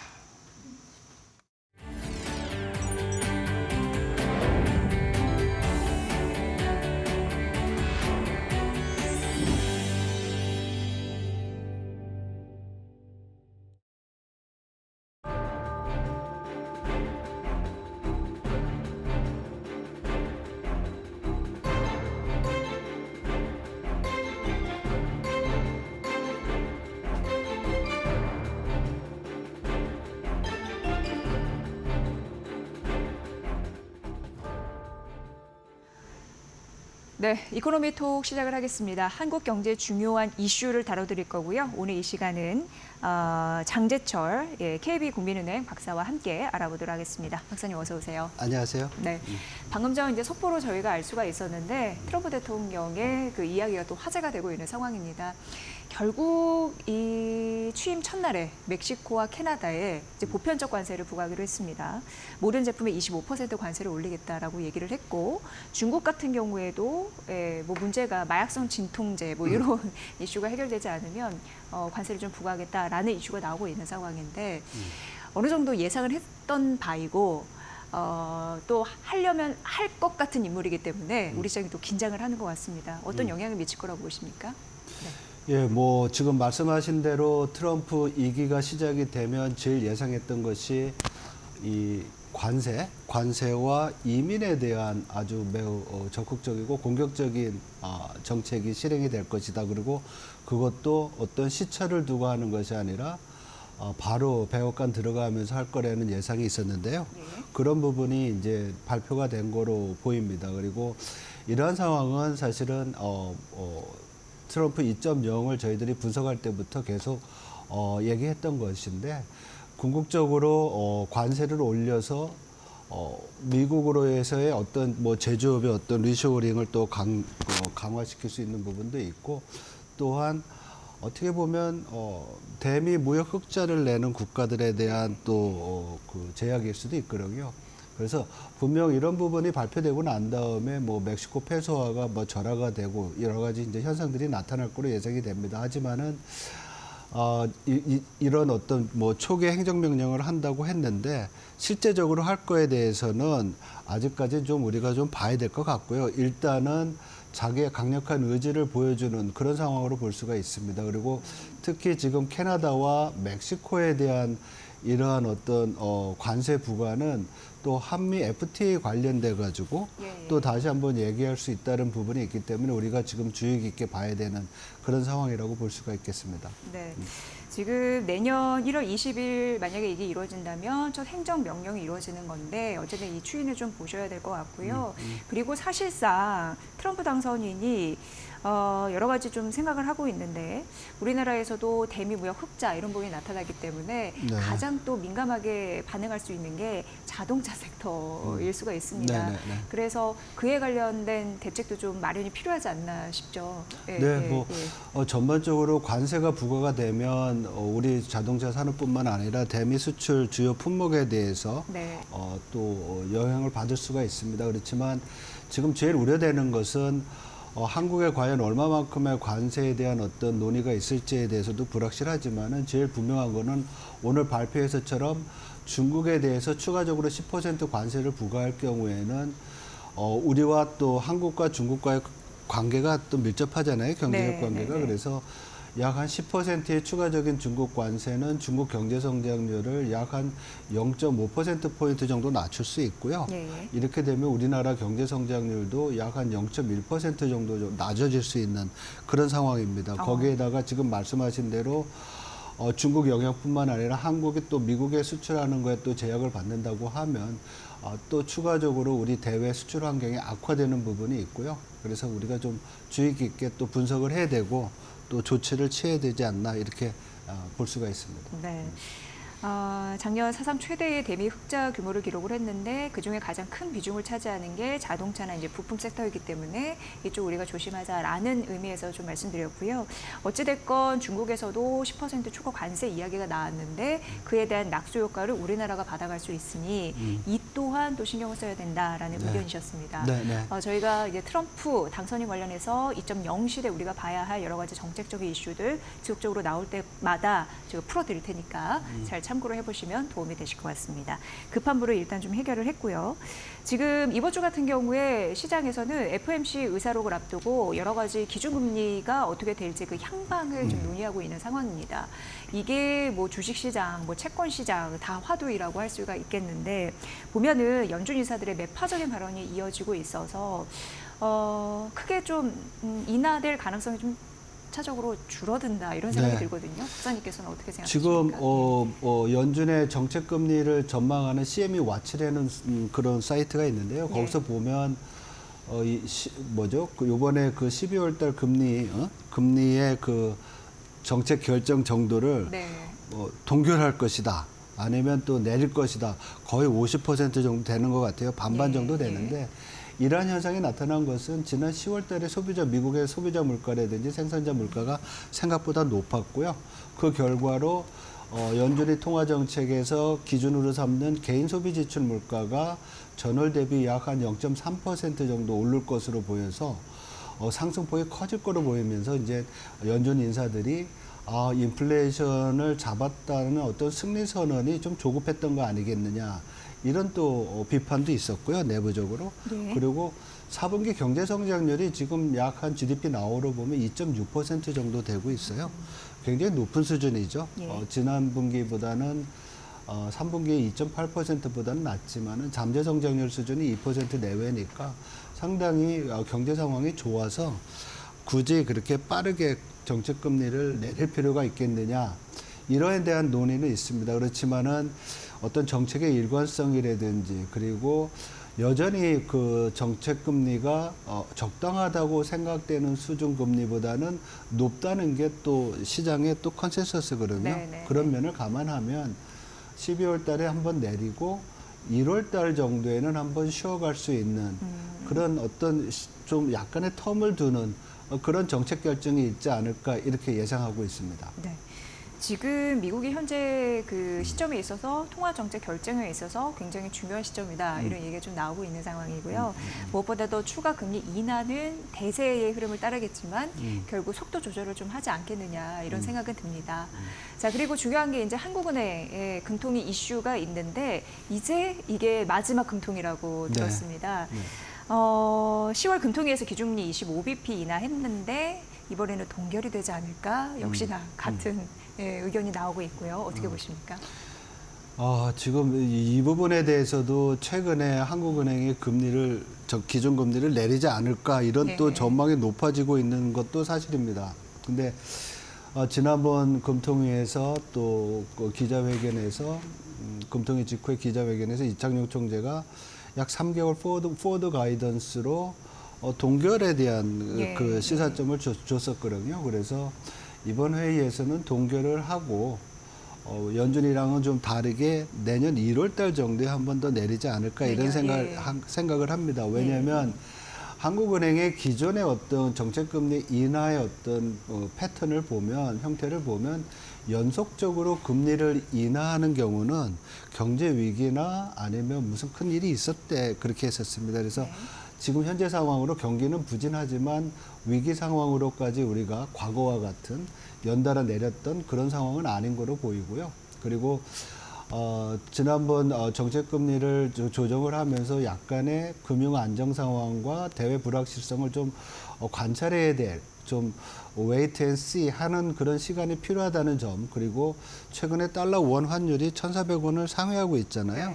그래서 이러한 부분들이 한국은행으로 하여금 이번 회의에서는 동결을 하고 다음 1월 달에 가서 금리를 좀 내릴 수 있는 그래서 어떻게 보면 요번에 동결은 약간 도비시한 동결이다. 그래서 일부 그 비둘기파적인 완화를 선호하는 일부 금통위원회 소수 의견도 나올 수 있는 그런 상황 아닌가 이렇게 봅니다. 그렇지만 동결이다.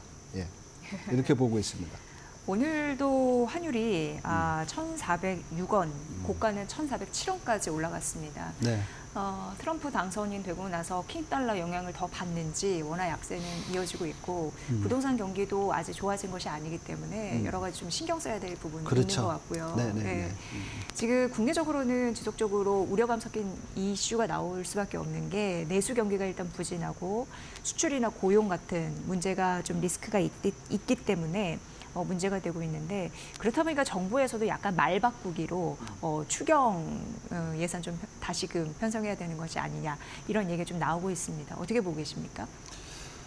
뭐 제가 진단하는 한국 경제를 보면 사실 위기는 아니지만 경기가 상당히 부진합니다. 특히 내수 부분이 소비와 뭐 건설 투자가 내수의 상당 부분을 차지하는데 이 부분이 뭐 올해 3월 아니면 5월 달부터 전년 동월 대비로 마이너스를 계속 기록하고 있습니다. 그래서 부진하고요. 그리고 현재 경기를 나타내주는 동행지수 순환 변동치라는 것이 있는데 이것 또한 뭐 3월부터 계속 추세를 하회하고 있습니다. 그래서 상황이 나쁘니까 뭔가 이제 정부의 어떤 정책이 있어야 된다는 필요성은 커지고 있습니다. 그래서 한국은행은 기준금리를 한번 내렸지만은 정책의 일관성 이슈 때문에 동결할 거를 얘기해가지고 저희가 내리는 시점을 내년 초로 한 것이고요. 이러한 부분이 통화정책뿐만 아니라 재정정책으로서의 거시정책의 역할이 있으니까 재정 쪽에 또 기댈 수 있는 그런 부분이 있어서 일부에서 이제 내년도 추경에 대한 얘기가 나오고 있습니다. 그렇지만 지금 국회에는 내년도 예산이 지금 올라와 있는 상황이고요. 그래서 경기가 부진하다고 하면 내년도에 정부 지출 예산 규모를 좀 키워서 경기 부양을 하는 부분이 더 필요하지 않나 이렇게 보는데요. 또 이것 또한 정부가 또 자체적으로 내세운 재정 준칙이라는 게 있잖아요. 정부의 그 재정 적자가 GDP의 3%를 넘지 않는다는 이러한 제약 때문에 쉽게 고려하지 못하는 상황이 있는데 경기 자체가 우리 그 평균 수준을 하회하고 부진 상황이 점차 커질 수 있다는 점에서 좀 융통성 있게 정부의 재정을 좀 키우는 방향을 고민해 봤으면 하는 그런 바람이 있습니다. 7개월 만에 뭐 발을 바꿨다 뭐 이런 목소리도 나오던데 어쨌든 좀 필요하기 때문에 추경 편성에 대한 이야기가 나오는 것 같은데요.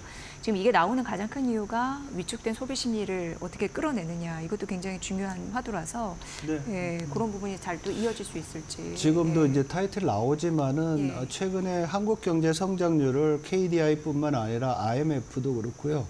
그리고 주요 해외 IB들도 내년도 경제 성장률을 지금 다 2% 초반이나 2%에서 예. 그 밑으로 내리고 있습니다. 그래서 우리나라의 잠재 성장률이 지금 2% 정도 되는데 내년도 성장률이 그거를 하회한다는 얘기는 그만큼 우리 경제의 하방 리스크가 크다는 얘기고요. 이러한 것들을 관리할 수 있는 거시 경제 정책이 반드시 필요한 그런 상황이라고 보고 있습니다.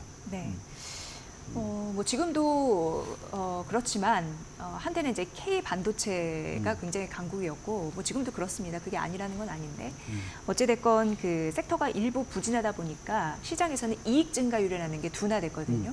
성장은 하고 있으시다면 그 성장률이 둔화됐다라는 걸 말씀드리는 겁니다. 근데 오해는 안 하셨으면 좋겠고 그렇다면 이제 반도체 사이클이 둔화되는 시기임은 아마 뭐 크게 반론의 여지는 없을 것 같은데 이 시기에 전략이 좀 필요하지 않을까 싶습니다, 박사님.